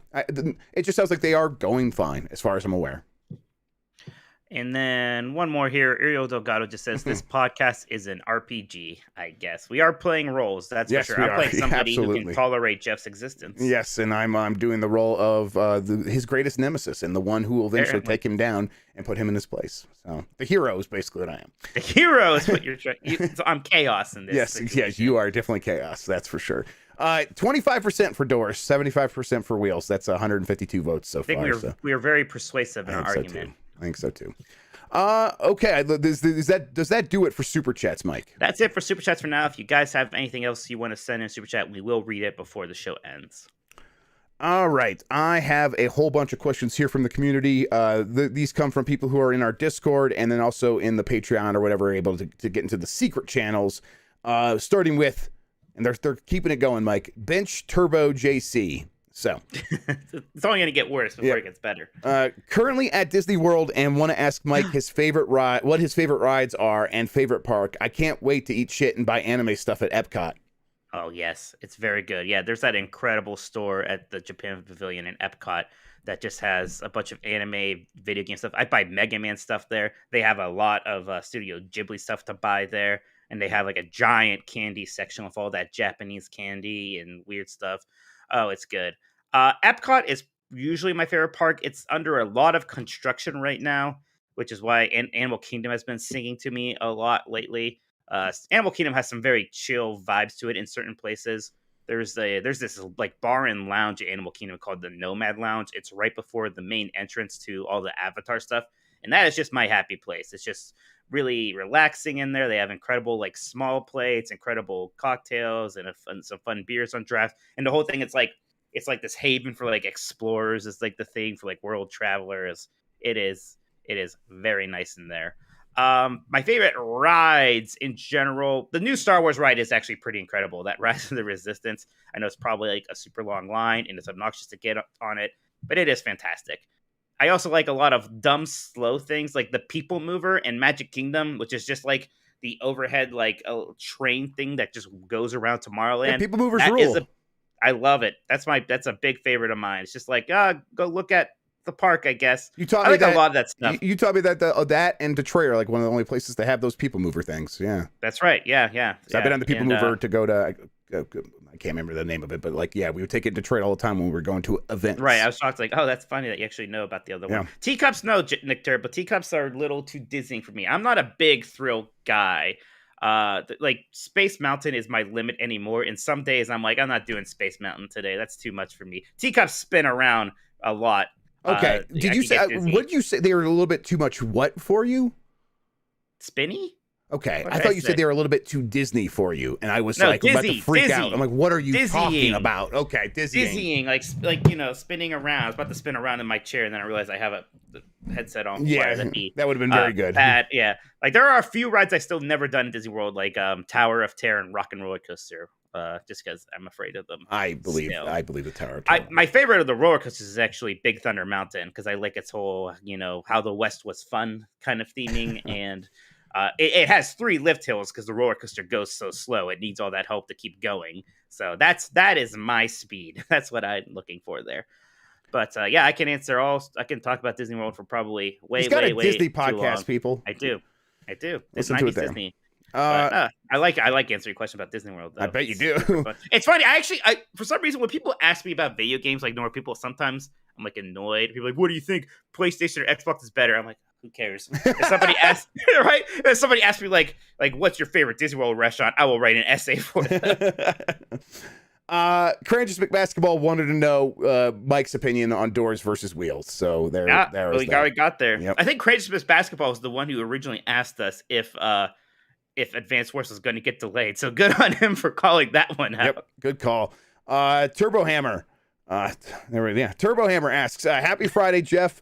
Up late at night thinking about doors and wheels, Grubb. And Mike, #1 Stranger of Paradise fan, Minotti. Question for each of you this week. For Jeff, is Microsoft planning to do more remakes anytime soon? I'm eagerly hoping for a Morrowind remake. I don't know. I think Microsoft is very happy with their technology that kind of brings old games up to a certain standard of like frame rate and resolution, and like makes the textures look better. I think they're working on that technology more than remakes, but remakes obviously have their value and they can help. I think they're going to do a Fallout like collection, and probably not a remake necessarily, but they'll do that. Very kind nice of stuff. remasters. Yeah, a lot of remasters. And you could do that with Fallout 3, New Vegas pretty easily. Morrowind, you do maybe need to start thinking about remake territory, right? Because it is just slightly old enough and obtuse enough in some ways. Yeah, but I almost wonder if they could do like that special edition they did for Skyrim, where it's like they basically just took a bunch of mods and bundled it together. Maybe you could do that with Morrowind and resell that as like. I wish they would, because I never really played that much of Morrowind, and I would just need a little excuse to finally go back and go through that one. Same here. Jeremy G. Turbo. Happy Friday, Jeff Turbo Grubb and Mike Turbody. I'm going so fast over here. I'm Turbody. I'm allowed to do it, not you. I'm Italian. I messed up. If you could make an Advanced Wars styles tactics game of any franchise as a spinoff, which would you choose? Oh, that's interesting. Pikmin would be kind of funny, wouldn't it? I don't even like Pikmin that much, but that makes sense to me. I like because that. the Pikmin are kind of a terrifying horde anyways. Yeah. So that makes some sense to me. Yeah, I like that. I don't know. I think that's pretty. Tony Hawk's Pro Tony Tactics Hawk, game. that makes no sense whatsoever. From VJ Turbo. Happy Friday, everyone. Jeff, do you have any news on Sit On? Go ahead, Vij. If you're in chat, just do it. Sit on these nuts? Yes, definitely. Absolutely. That is what it's going to be. Sit on. That's kind of weird. Yeah, that's pretty aggressive, VJ Turbo. You saw it, though. From Alex. Yeah, I'm glad I spotted that one. From Alex, what do you all think of Overwatch 2 being split up? Its PvP content was already meant to be free, so it just feels weird to have waited this long, especially with Mike having played some of this content in 2019. I sure did. Yeah, I think they made a mistake. But I think the very original idea was a mistake. I think that they were probably kind of pushed towards it by corporate because there was that whole thing where Blizzard needs to make more games. So we'll just save up some content and we'll release it as an Overwatch 2. And to make it seem like a full package, we'll have this really extensive co-op mode. Well, it turns out that the people making the game probably had pride in the co-op mode and made it more extensive than what Activision actually wanted them to. So it's going to take a lot of time, and then of course a lot of other things happen. Kaplan left, all the stuff happened at Activision Blizzard, and we found out that the company had these awful problems. It was just a bad idea. This stuff should have just slowly have come out to Overwatch, and if at some point when like ever the co-op campaign was ready, it came out, if you wanted to like do something where you put a 2 after the .exe file for some reason and have that logo show up when you open the game, sure. But this was clearly not the direction that they should have gone with. Real quick, VJ Incoming did say sit on these nuts in chat, and then Nick Turbo immediately deleted it as a mod and was like laughing and denied. So Nick Turbo abusing his power for good this time. Thank you for that, VJ. Let's see, Turbo Winnie featuring still more Columbo related questions. All right, Mike, get your Columbo impression ready. Can you each give us your best Columbo impression with a just one more thing? Hope you have a great weekend. Oh man, I probably can't. I mean, either unless it's code, unless I have to destroy my vocal cords. One more thing. That's yours is pretty good. One more thing. I probably sound more like Roz from like freaking, or like the receptionist from Monsters Inc. And I sound like Columbo. One more thing. You're pretty good. You're much better than me, which upsets me because he's Italian. I'm just doing an old man voice, basically. So you're right. Old man voice for kind of with a little bit New York. I probably need to smoke like 20 cheap cigars first. Yeah, I smoked a huge blunt before this. That really helped. There you go. That'll help. From Danger Man Leet, Columbo famous for smoking blunts. Danger Man Leet asks several points. Number 1. I was probably expecting too much for this state of play, but I wish we got an update on God of War Ragnarok, especially as we have seen Gran Turismo 7 and Horizon Zero Dawn or Horizon 2 release. Maybe after Ghostwire, perhaps. I hope we see a release window soon. Yeah, when is the next big thing from Sony now? It's Ghostwire. No. I mean the next big event. Event? I think they're gonna have to do a summer one also. Maybe earlier in the summer. Like maybe it'll be like a late spring. Like maybe it'll be a May thing. Instead of like waiting until like almost the fall to do that PlayStation showcase. But I mean, and they can't wait till then, right? Because I guess they'll give us a God of War date at some point. Maybe they don't need an event for that. And as long as they have God of War coming, they don't need to rush anything else, right? Right. I don't think they need to rush anything, and they could even just like be like, look, it could be a Twitter thing, right? Like, hey, look, here's a new trailer for God of War. I think you're right. Danger ran us a couple more points. Elden Ring blowing up with just 2 days counted and MPD scoring at number 1. I wonder if it will hit 20 million before the year's end. Hell, probably do that in October or something, looking at all the numbers going about.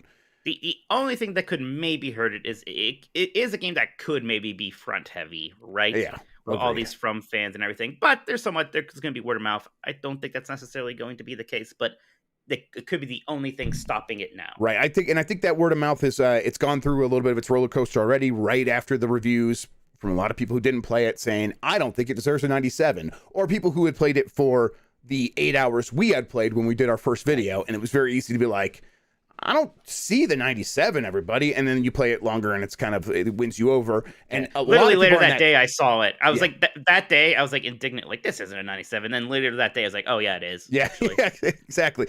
And I think we're heavily in that period where most of the people of this huge number of people who bought it are in that point where they're like, I am loving this thing. This thing is incredible. It just keeps getting better. Look at this shit. Can't stop talking about this game. Can't stop sharing screenshots. That is going to be infectious for quite some time. And the game is so huge, it's going to support that word of mouth for a long time. Then Danger Man finishes up with, Elden Ring is vast, yeah. I just wonder how say Elder Scrolls 6, for example, will take lessons, not copy pasta, but learn. Maybe go back to Morrowind style exploration. Disclaimer, have not played Morrowind, but have read and watched others. I mean, even Skyrim was relatively exploration friendly. Yes, you could do a lot of just wandering around. Yeah, so I think Elder Scrolls is going to be fine. I don't think it's necessarily going to take a lot of lessons from this. I mean, really, Elder Scrolls 6 needs to be the sequel to Skyrim. It just needs to do that, but bigger and kind of a bit more impressive. And I think the one lesson it could take is not everything has to have level scaling. Not everything has to scale to your level. I think that if you have areas that actually are dangerous to be in and push you away, that is not the end of the world. That is actually exciting, and just make sure each space can just support really long periods of play. And I'm just gonna explore this safe place for hours and hours until I feel brave enough to go in that scary place. I think that is maybe more interesting than what Skyrim did with everything scaling. I kind of hear you, but I think that's a core part of the Elder Scrolls is that you can go anywhere and do anything right now. I remember when I played Oblivion finally, and I got like the complete edition. The first thing I did was stumble into the expansion content, and like that's the first thing I did. It was kind of neat, to be honest. Like, oh, I guess I'll just do the expansion first, and I got all this stuff. Like, all right, now I'll go play the regular game. You're not wrong. Any cave that you come across, yeah, I agree. Sorry, go ahead. No, I was just saying, there's ways they could probably do it better. I do agree. Like, there should be ways that there's like hard content somewhere, because it can sometimes feel like, especially towards the end of the Elder Scrolls games, they get very easy. Yes, because it's level scaling, but now you have all these tools and everything, so it's a lot. Let's see, from Brian Laley. Hello, gentlemen. With Square launching a Final Fantasy Anniversary website and the lack of a showing of any of the 16 and Remake Part 2 at the State of Play, is there a possibility they could do a Final Fantasy Anniversary event of some sort this year? I may just be trying to will this into existence. Thanks for all you do. I'll say that if I'm Sony and I just put on that State of Play to show off all your bullshit, you better give me Final Fantasy 16 to show. And obviously they have the exclusives on these things, so they probably will. But I want to show them at a PlayStation event, not some Square Enix event. So there's a lot of Final Fantasy stuff they have to announce or show at some point here. They got to show more Final Fantasy 16, and we know they're going to in the spring at some point. They said as much. They're going to have to announce Final Fantasy 7 Remake at some point, and they're going to have to announce the console ports for the Pixel remasters at some point. That alone should be enough for some kind of an event if they want to. From Easy Izzy. How is the Steam Deck in hands compared to the Switch? I can't use the Switch for longer than 30-ish minutes without my hands hurting. It takes like an hour to get used to the idea. Like, this isn't a Switch. It has like the grips. It feels like a real game controller. It feels like you're holding an Xbox controller, really. It's just a little bit heavier, a little bit wider. So I found in that first hour, it's like, this kind of hurts a little bit. What's going on? Once I realized, I'm like, I could just like hold this like a regular controller, relax a little bit. try to find a good way to support the weight without just like using like the weaker side of my hands or whatever. And since then, it's been super comfortable. It is more comfortable for longer periods of play than the Switch without a similar sort of grip setup. I put a grip on my Switch now because of that situation. I really hurt my hands playing Dead Cells. So I need that, and the Steam Deck just comes with that built in, and it works really well. So I find it to be very comfortable at this point. Knock on wood, I'm shocked I do not have any major carpal tunnel problems. My one brother does. My one friend has them so bad. He's got surgery. He just literally cannot play as many games anymore. And I'm like, how has that not happened to me? I know. I feel very similar where it's like I'm like I have injured myself playing games for too long, and then it healed, and I'm like going right back at it. It's like there are slight aches in some of the knuckles or whatever, but it's not anything that stops me from playing games. I don't know. I feel very fortunate. From Dr. Turbosus. I like that name. What is your favorite game that you will never play again? That's a good question. I don't know if I can think of it. I was kind of thinking about that because I saw the Uncharted movie finally a couple days ago. It wasn't too bad. But it got me thinking, I would say like Uncharted 4, right, is this game that I absolutely loved. But it's also a game I maybe never need to really play again. Maybe someday. But like those games are kind of like that, where they're such a fantastic, incredible first playthrough. But I don't, unless I like really want to go and beat it on hard mode, I wanted to go find all the treasures. I don't really need to do that. A lot of big JRPGs are kind of like that too. Like Persona 4 Golden, I absolutely love that. Do I really need to go and play that 100-hour JRPG again instead of playing a new JRPG? And there are so many on my list that I haven't gotten to yet.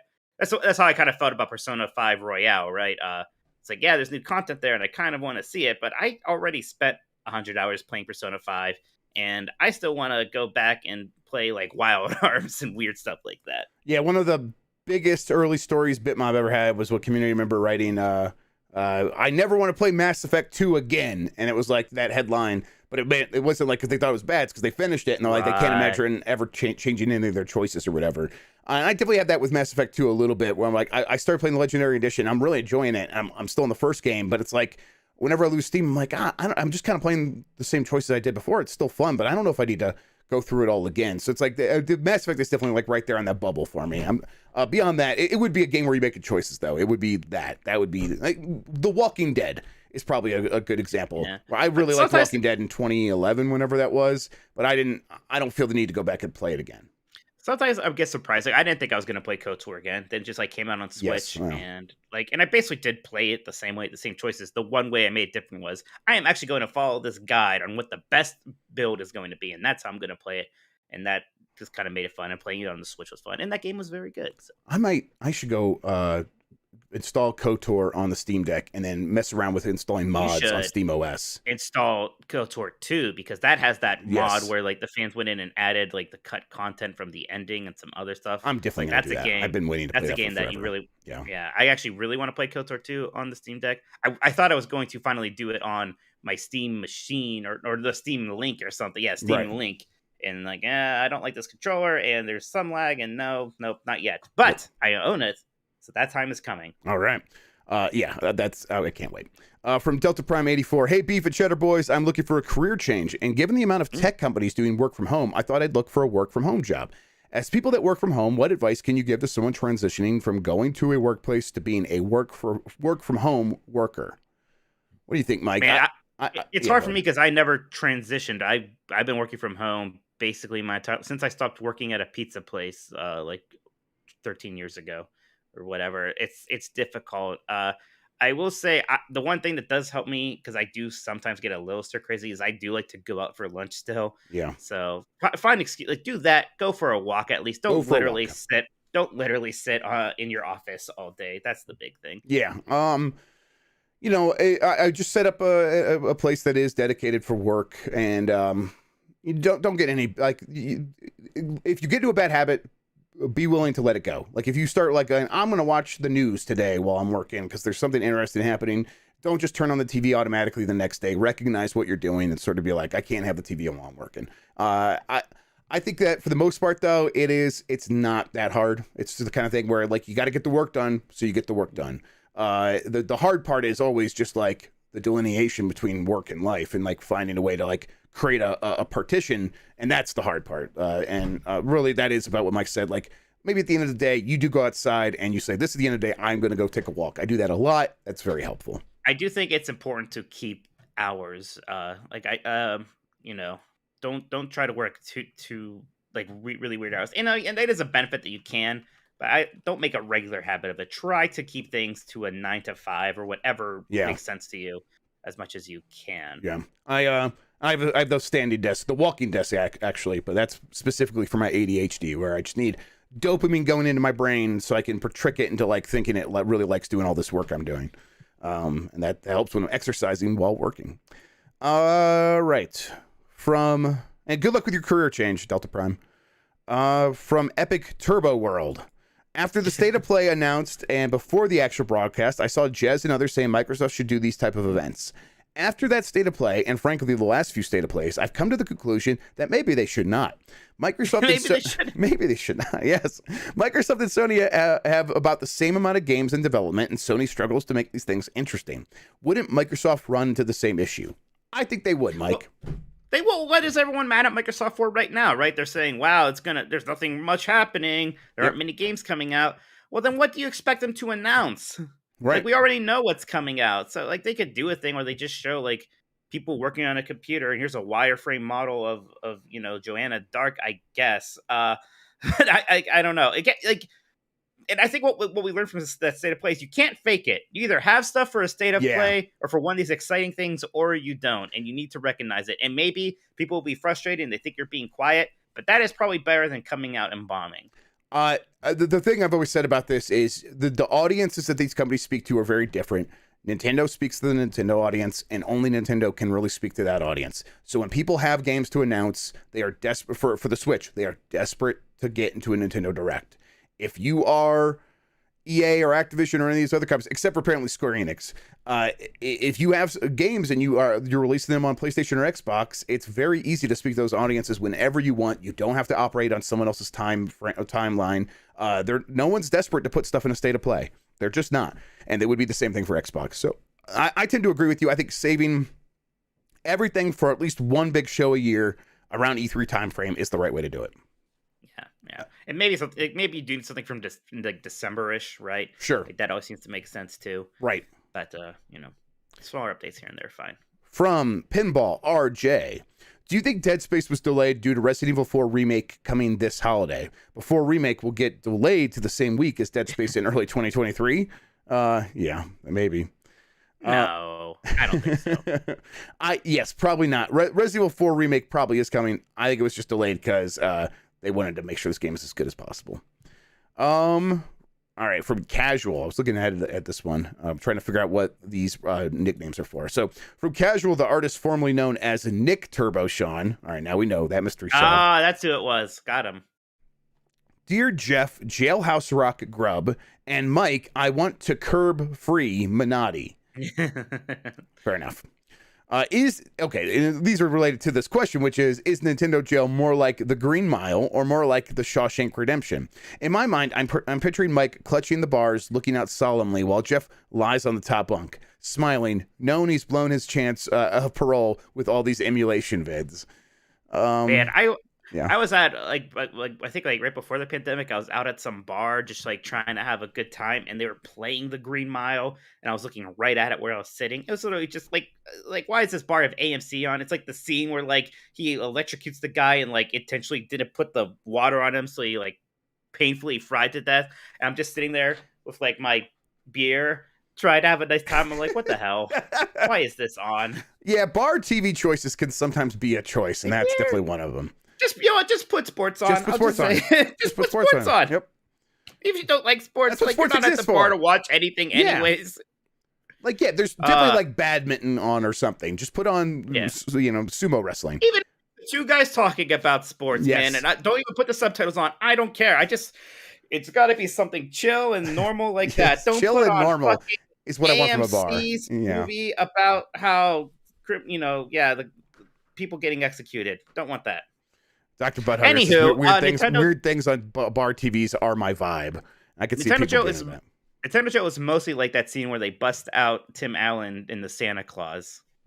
That's what it's mostly like, and he's in jail. Okay, all right, well, yeah, there you go. It's very whimsical and fun. Yes, and children will come someday and save you with magic tinsel. Yes, exactly. They'll save you. They won't save me. They're gonna leave me in there. Yeah, you'll be the guy next door who they ask like, "Hey, I'm more of that tinsel," and then they leave you there because no one cares about you. There you go. From Low Rule, a lot of buzz about E3 coming back this year and being announced as a digital-only event. Have you heard this? We have. I'm not. I mean, it feels like there's just not much happening with E3. I saw somebody tweeting about that today at some point. Maybe like, people are hearing this, so there's some smoke there. Yeah, I mean, Microsoft's planning to do an E3 thing right at that time, so I mean, it makes sense to just like slap E3 on there again. Why not? From Octo, why are Japanese devs seemingly lagging behind on accessibility? In recent years, a lot of games and companies have made strides in making games more accessible to a wide variety of people, but Japan is not caught up. This isn't just me saying this. Mark Brown of Game Maker's Toolkit does a yearly roundup and has come to the same conclusion. Let's just be a cultural thing, yeah. Which, like, I'm not trying to be like Japan doesn't care about its disabled population as much, which sounds cruel, but I mean, I don't know. Like, I don't know how. I have no idea how Japan views those things, what their resources are like for those people. I hope they're good, and if they aren't, shame on them. Again, I'm not going to condemn them. I don't know too much about it, but that's just my guess. Yeah, I think it's a combination of factors, and Otto's thing here was a little bit longer, but it's the big point he mentions is like, sometimes they're just like late to the party on things, and it's like while everyone else is like having this conversation, Japan is very sort of insular and not necessarily paying attention to Twitter and where people are having these conversations and not like really in the tapped into like the shame of like when a company puts out something and it gets shamed for not doing it. Like he says, right. Remember when Activision put out Spyro Collection without subtitles? That was for a kids game, and they got patched in later. But like that, we're past that here because we had that example of them getting publicly shamed for messing that up so badly. And Japan's not tapped into that necessarily. No, I think it'll still come eventually, but it is like this lagging thing that'll have to take a little bit more time. And he says, have a great weekend. Slava Ukraine. Thank you, Radu. From Turbo Giggy. With the indefinite delay of Advance Wars 1+2 Reboot Camp, when was the last time you remember a game being delayed or canceled due to world events? One game I recall is Propeller Arena for Dreamcast, which was canceled because of 9/11 and never got an official release. Yeah, I have to wonder if there's any other examples I can really think of since 9/11, Jeff. Yeah. I can't really. The big thing I still think of is like the I don't even remember if it was delay. I just think of that Spider-Man movie that had like the Twin Towers featured prominently in its teaser trailer. Metal Gear Solid 2, I forget if it was a delay, but they had to cut out the Twin Towers from its ending. So anything after that, though, I can't really remember a game. Yeah, Advance Wars, the first one that came to America, came out September 10th. Isn't that something? Yep, September 10th, 2001. So, yeah. I'm sure there must be something. There must be some kind of an example. And I feel like I can almost remember seeing a Twitter message about it, but I'm not sure. Now I'm having like really weird feelings about the fact that like probably a certain percentage of our audience was born after that, was not there for either Advance Wars or 9/11. Yeah, there had to be some kind of game or something that was delayed or something at one of these school shootings. Absolutely, yes, absolutely. Terrible, I don't remember. Just can't remember. Velocity Prime, what is going on with Square Enix? They seem to be in a weird space where 1 or 2 games every year hit, but everything else is surrounded by baffling or terrible releases. Are they struggling to define their image, having difficulty securing support, or were we all wrong and things like The Quiet Man and Balan are secret masterpieces? I think they have bad leadership. I mean, we all read that weird letter from their president or whatever about NFTs and how tone deaf that seemed and how immediately they backed up from that. And, that's what he was thinking about a lot the last year, right? Mm-hmm. That's what he was getting concerned about. Was he thinking about Babylon's Fall? And if that was a good idea, he was probably thinking about NFTs and the metaverse. Yep. Yeah, I think they have bad leadership at the very top, and there are, some people like Yoshi P, some of these game creators who are fantastic, but they're the ones who are keeping the company afloat. But yeah, I think a lot of these CEOs and executives are bad at their jobs. From Jedi Mouse 4, we know why Microsoft would want Crystal Dynamics to come work for them on Perfect Dark, but why would Square just loan out CD for another company? It's because they're afraid of taking on risk themselves. They don't want to They don't know what to have them do next. Like Crystal Dynamics was the Avengers team, right? So it's like Avengers and Tomb Raider stuff that they work on, and they don't seem. There was a Tomb Raider anniversary last year. Everyone's like, "Well, they're going to announce a new Tomb Raider thing, right?" And then they didn't. And like, what are they going to do? Reboot it again? It's a company without vision about how to like approach its future in any real confident way. It's like when you put a game of Game Pass. Here's Microsoft just being like, "Here's a check." There's no risk, guaranteed money. This is what you're going to get for lending us out this team for a bit. Yep. And maybe there's even a bonus based on how the game sells. I don't know, but maybe it's like, well, we got a lot of things that are bombing or are probably going to bomb. Let's take this sure thing, I guess. Right, and just it's not good for us because we're not building any equity from this. We're not building any of our own IPs, but whatever. Right, yeah, and it's like it's kind of in a lot of ways. It looks like a bad bet because it is the kind of thing where it's like, this is not how you're supposed to operate as a big business like this. Like, you're supposed to be taking risks that can build equity-free future, like Mike said. And it's like, but I think they're just happy to roll around in their Final Fantasy 14 money and make all these weird decisions. Lucky. Yep. God, are they lucky? Turbo Madden, I'm with all of you that I wasn't feeling any of Square Enix's new announcements at the State of Play. Valkyrie Elysium didn't do anything for me, even though I'm sure Valkyrie profile fans are happy. The Dealfield Chronicle could have potential, but not super sold on it yet.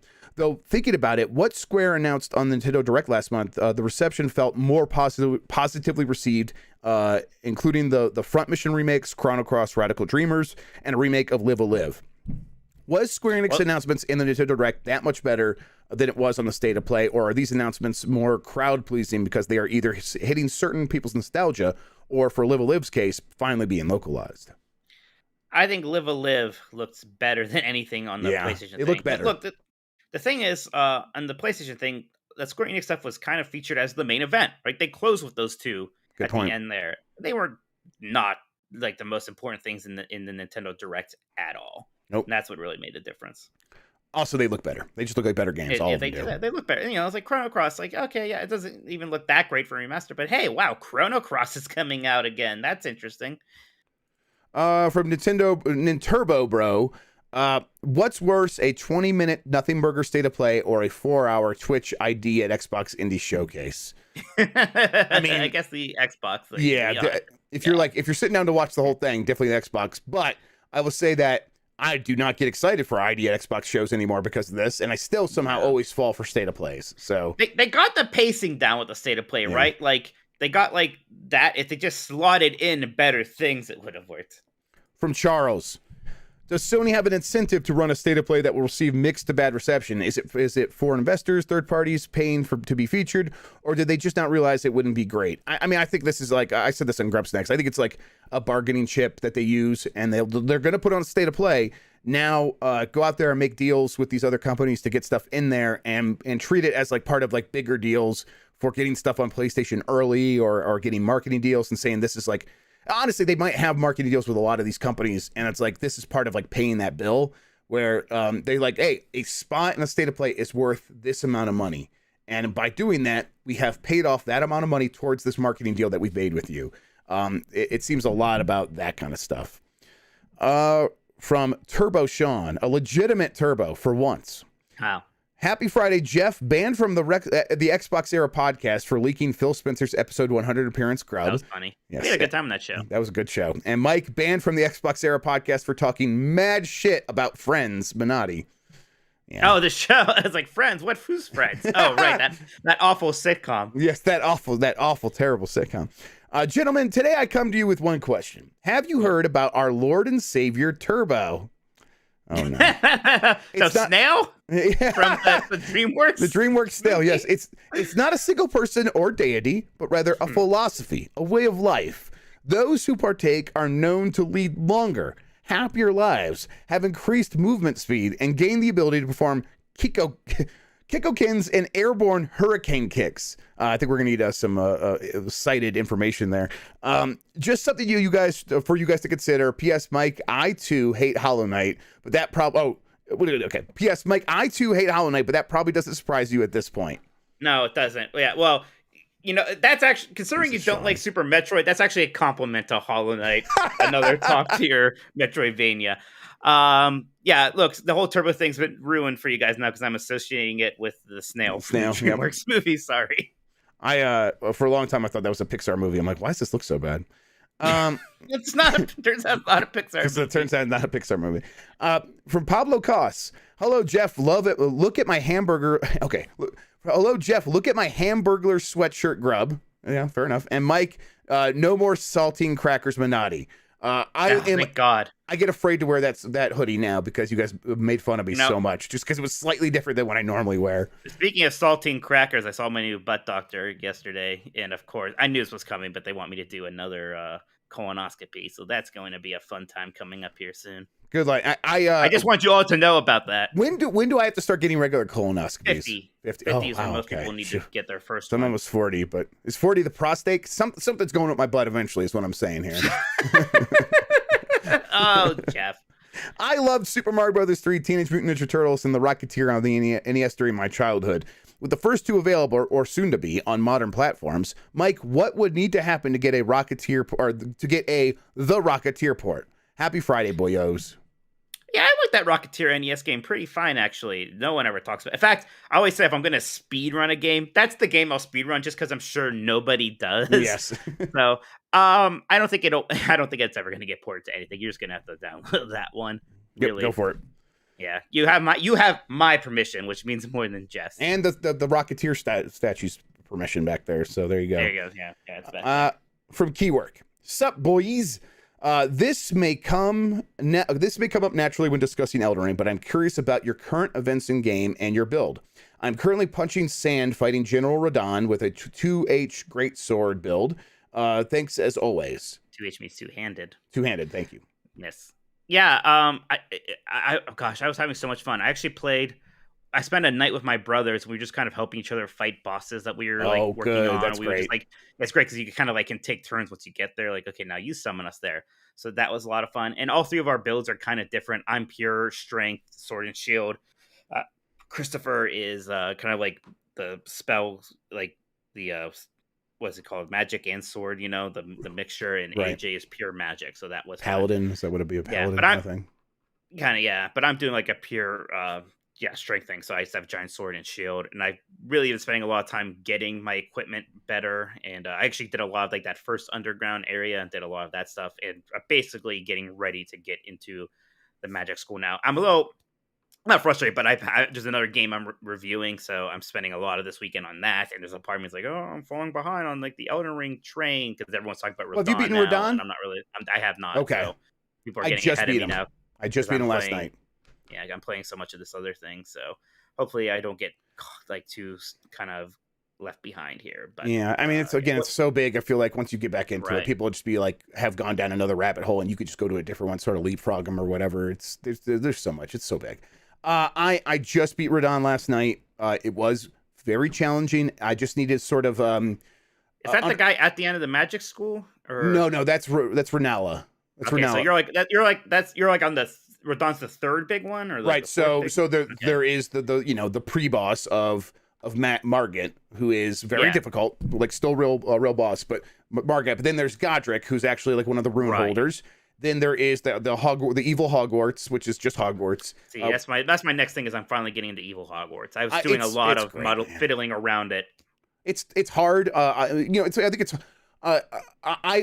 think a person who should play strength, should play melee, and I found myself playing magic, and so I still try to go in and play melee, and I'm like, oh, I'm fucked. Okay, I got to figure out how to stand back. So it takes me a second to sort of recognize how to get through a lot of these spaces. But yeah. I think the magic school is I had to go to that one tower where I think I need to get a key to go into the magic school, and there's this guy who's one of those fake invaders who's just a magic guy, and he kind of tears me up because I can't just do my usual hold my shield and everything will be okay thing. His magic just goes through it.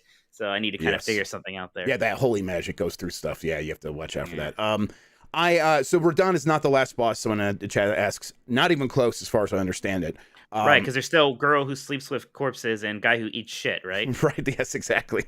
And then, but I think there's a ton of stuff in between all that. And But Radahn was very like he's like the big gatekeeper of like the second half of the world, I think. Oh my god. Yeah. Second half of the world. Yeah, well, I think I mean I like a new underground spot opens up right after that fight, and I went in there and I'm exploring there, and it looks a lot like that first underground spot if you were like in Limgrave and you take the elevator down that goes forever. It's in the those stars and stuff, and it's like that, but it's like even bigger, and there's a city. It's just fucking incredible. I'm loving it, but I've also been spending time like trying to figure out how to maximize this build. So to beat Radahn, I got one of those, the magic spell that increases your magic damage by 35%, but you have to stand in the thing. And I'm like just trying to find out where I could stand around Radahn and then fire him with Comet Azure. I respect so that I could actually use Comet Azure, which is a level 60 intelligence spell. And it's like, I'm basically a glass cannon at this point where I'm just like, I have to just stand back, find a spot, and if I get him, it's gonna take a third to half of his health, but I got to make sure I got him in the right spot because it's like the angles of the verticality matter, like standing, like make sure my character's facing the right way matters. Can't do it on horseback too often because the horse might turn you around a little bit. So it's challenging and a lot of fun, but beating Radahn was pretty satisfying. I'll say that I never get quite as high beating a boss in these games as a lot of people talk about, where because it just feels like I figured out what I need to do. Now it's just executing. And for me, that's a path where it's like, it's not like the greatest feeling, but that Radahn boss was actually pretty good. Uh-oh, I got a crying kid. Hang on. Uh-oh.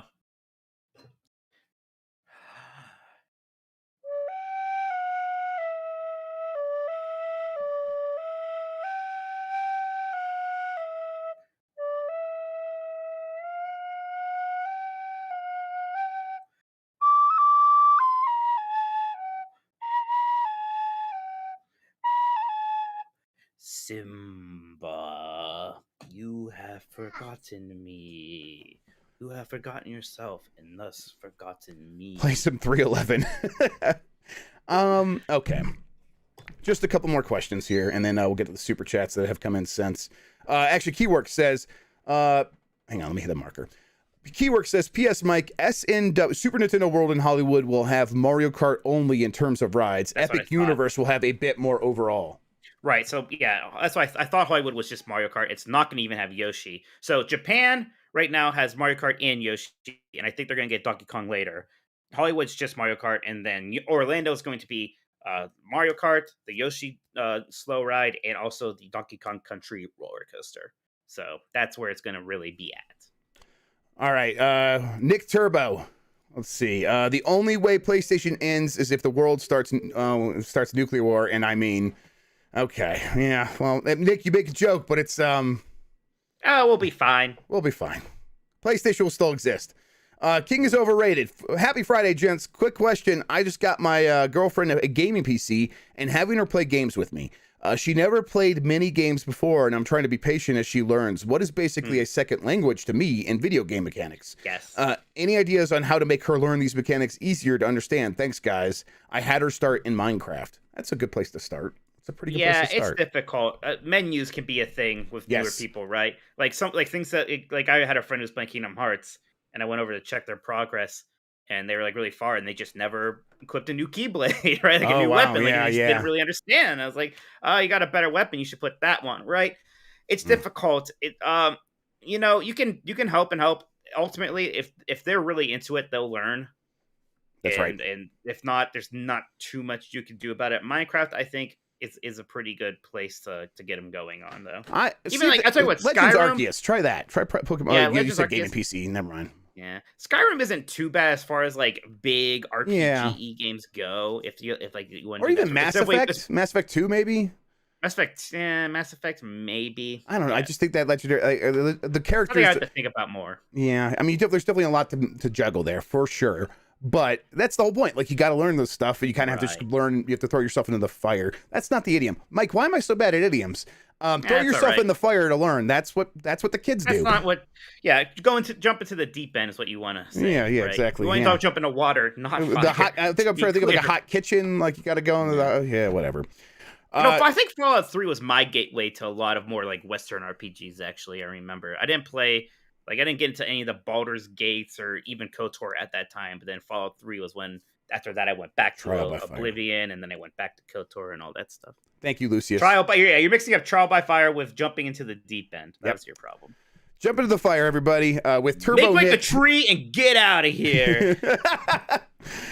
Turbo Nick Sean Turbo asks. Jesus Christ. It's like just imagining like a horrific golem of some sort. Right, it's like Godric. He's just like grafted. He cuts off his arm and puts it into Yes, there's just a Nick Turbo hanging off of Turbo Sean's arm. Yes.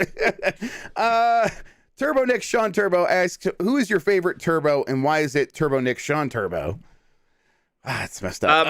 Mine is Turbo Man. Yeah, because it's Turbo Time. It's Turbo Time. Correct. I have it's Turbo Time shirt. I need to wear it next time. Now I need to find it. The word turbo is losing all meaning to me. I'm hearing the word and it sounds funny now. Turbo. Turbo.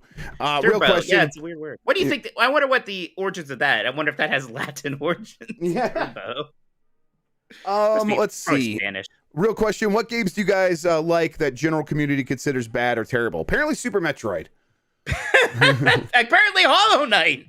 Oh gosh, I don't know. I feel like I'm trying to remember. I have a lot of takes like this. People ask us these questions sometimes, Jeff, and I feel like we get caught up on it. It makes me feel like a normie. I was a bit of an Other M defender. Then watching Jeff play it again, it's like, man, Other M is kind of bad, isn't it? Especially after it sucks to have like our opinions slowly whittle back to like the mean, right? Right. Like Super Mario Sunshine, it's like I'm closer to what everyone says about that than I was. Exactly. I used to be a big defender. Now I'm like, I guess actually the general consensus was kind of right. That game is sort of weaker than a lot of the other ones. Darn it.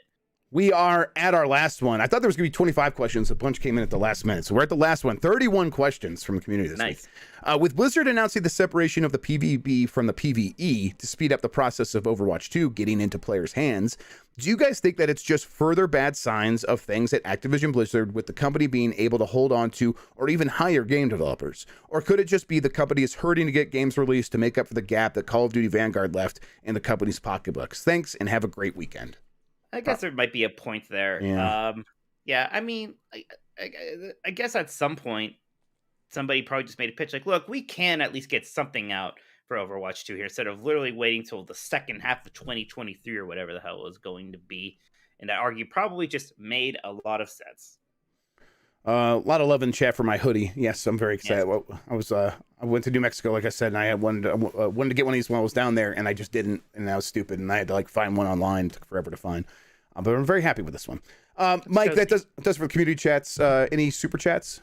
We got a few more here. Benchy Bob says, Mike, what's your favorite friendship boat? I'm a big Friendship 6 kind of guy. So if you don't know, my shirt, the Friendships are specifically the boats that ferry people around the Epcot area hotels and on the Epcot World Showcase Lagoon. And if you're not joking and you actually can tell the difference between the different Friendships, Benji Pop, then you're an even bigger Disney fan than I am. Salute. Stephen Hart says, Keeley could just have the God of War date. He had the Horizon date. Is that what happened? Was that? I don't remember that, but it's possible. I wasn't paying that close attention. He could. Absolutely, he could. Do you have the Horizon date at the Game Awards? Because we're not going to wait till the Game Awards for. Yeah, but he's got Summer Game Fest coming up, so yeah, that'll happen. But I feel like even that's not as big a deal as the Game Awards in terms of like. No, but it's getting bigger. Involved. It's getting bigger. That's what she said. That was cool. Awful. That was awful. Cool. Supernova says, is Mario a racist? And the answer is no. We still like Mario. Yeah, we still like Mario. He's fine. But Nintendo, we did not say that shit. That was our community. We didn't say that. We didn't say that.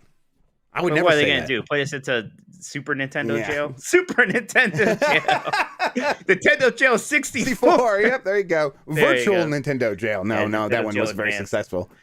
Yeah. I tell you what, if we had started the podcast like 6 months later, we may have just called it Nintendo jail. Yeah. All right, Jeff, that is it for the super chats. Thank you, everybody. Great. All right, then, Mike, you been playing anything? There's the thing I can't talk about really. Then there's a lot of Elden Ring, and we talked about that. How I've been playing it a lot more with my brothers, and doing the co-op stuff has been actually a lot of fun. Just helping each other beat these bosses and. Again, it's like I feel like I'm like the tank, and they're like, going crazy with magic or whatnot. It's been a lot of fun.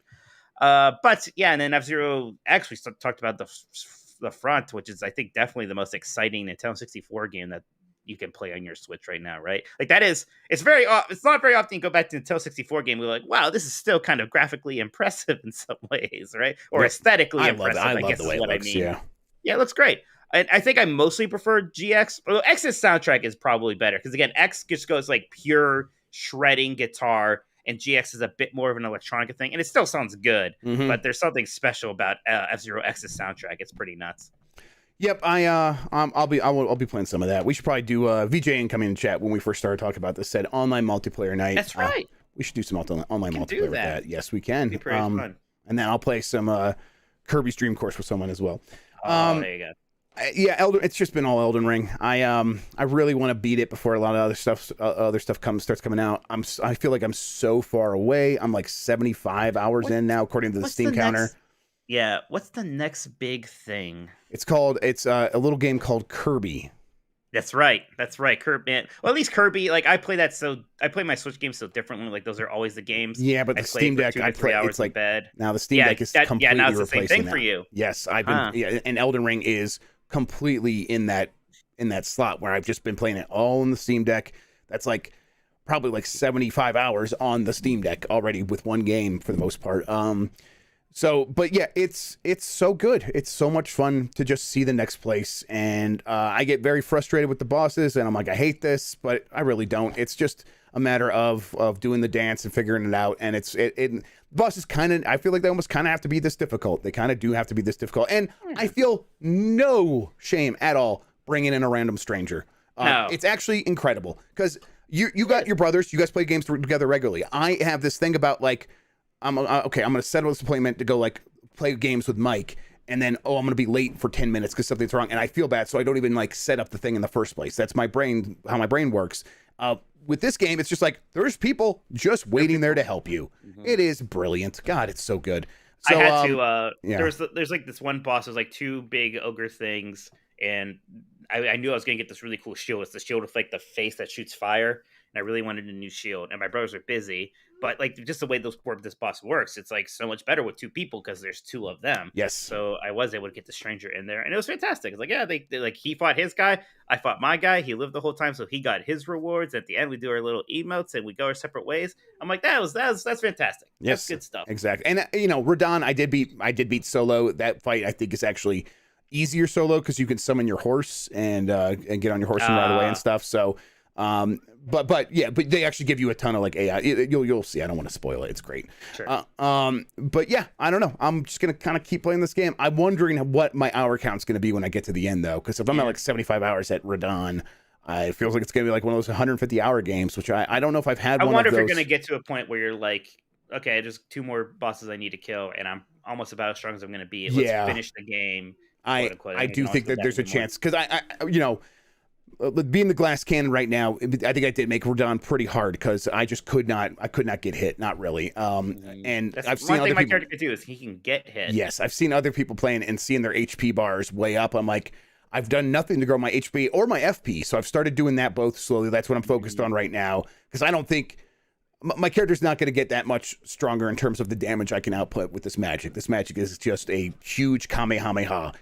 So I'm like, okay, I just need some survivability, and then I think I'll be able to pretty much take on anything until I'm sure I get to a boss that makes doing magic very hard, and then I'll just call in some help, and there, that'll be that. Yeah, that's kind of, I'm like there a little bit. I had to spend so many levels getting up my strength stat, even a little bit my dexterity, just so I can equip some of these items. And now it's like, okay, I need more health and I need more stamina, stuff like that. All right, Mike, we've been going for a very long time. Let's wrap up the show. Where can people find you on the internet?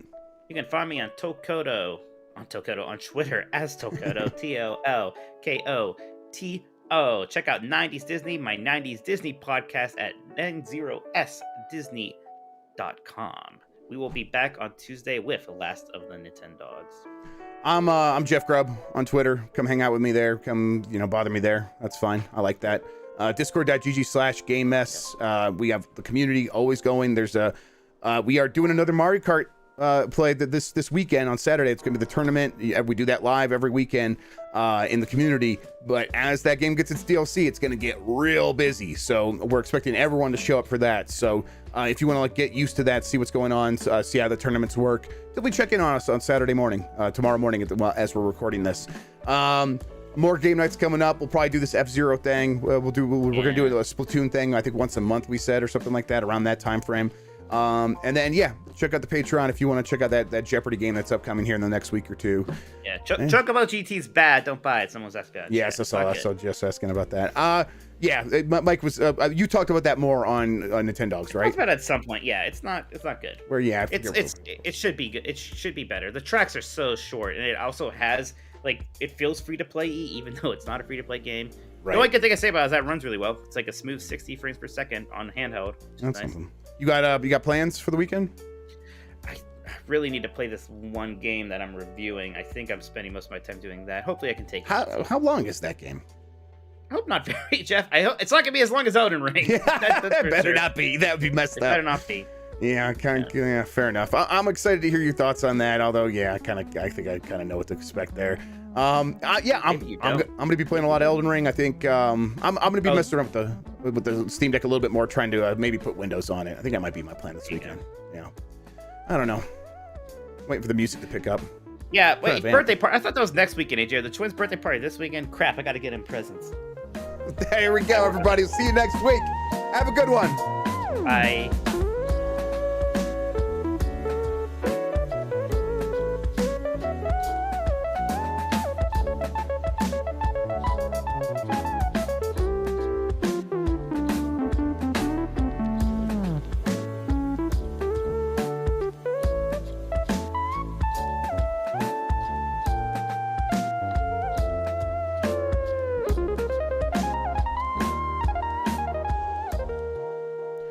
Chaos.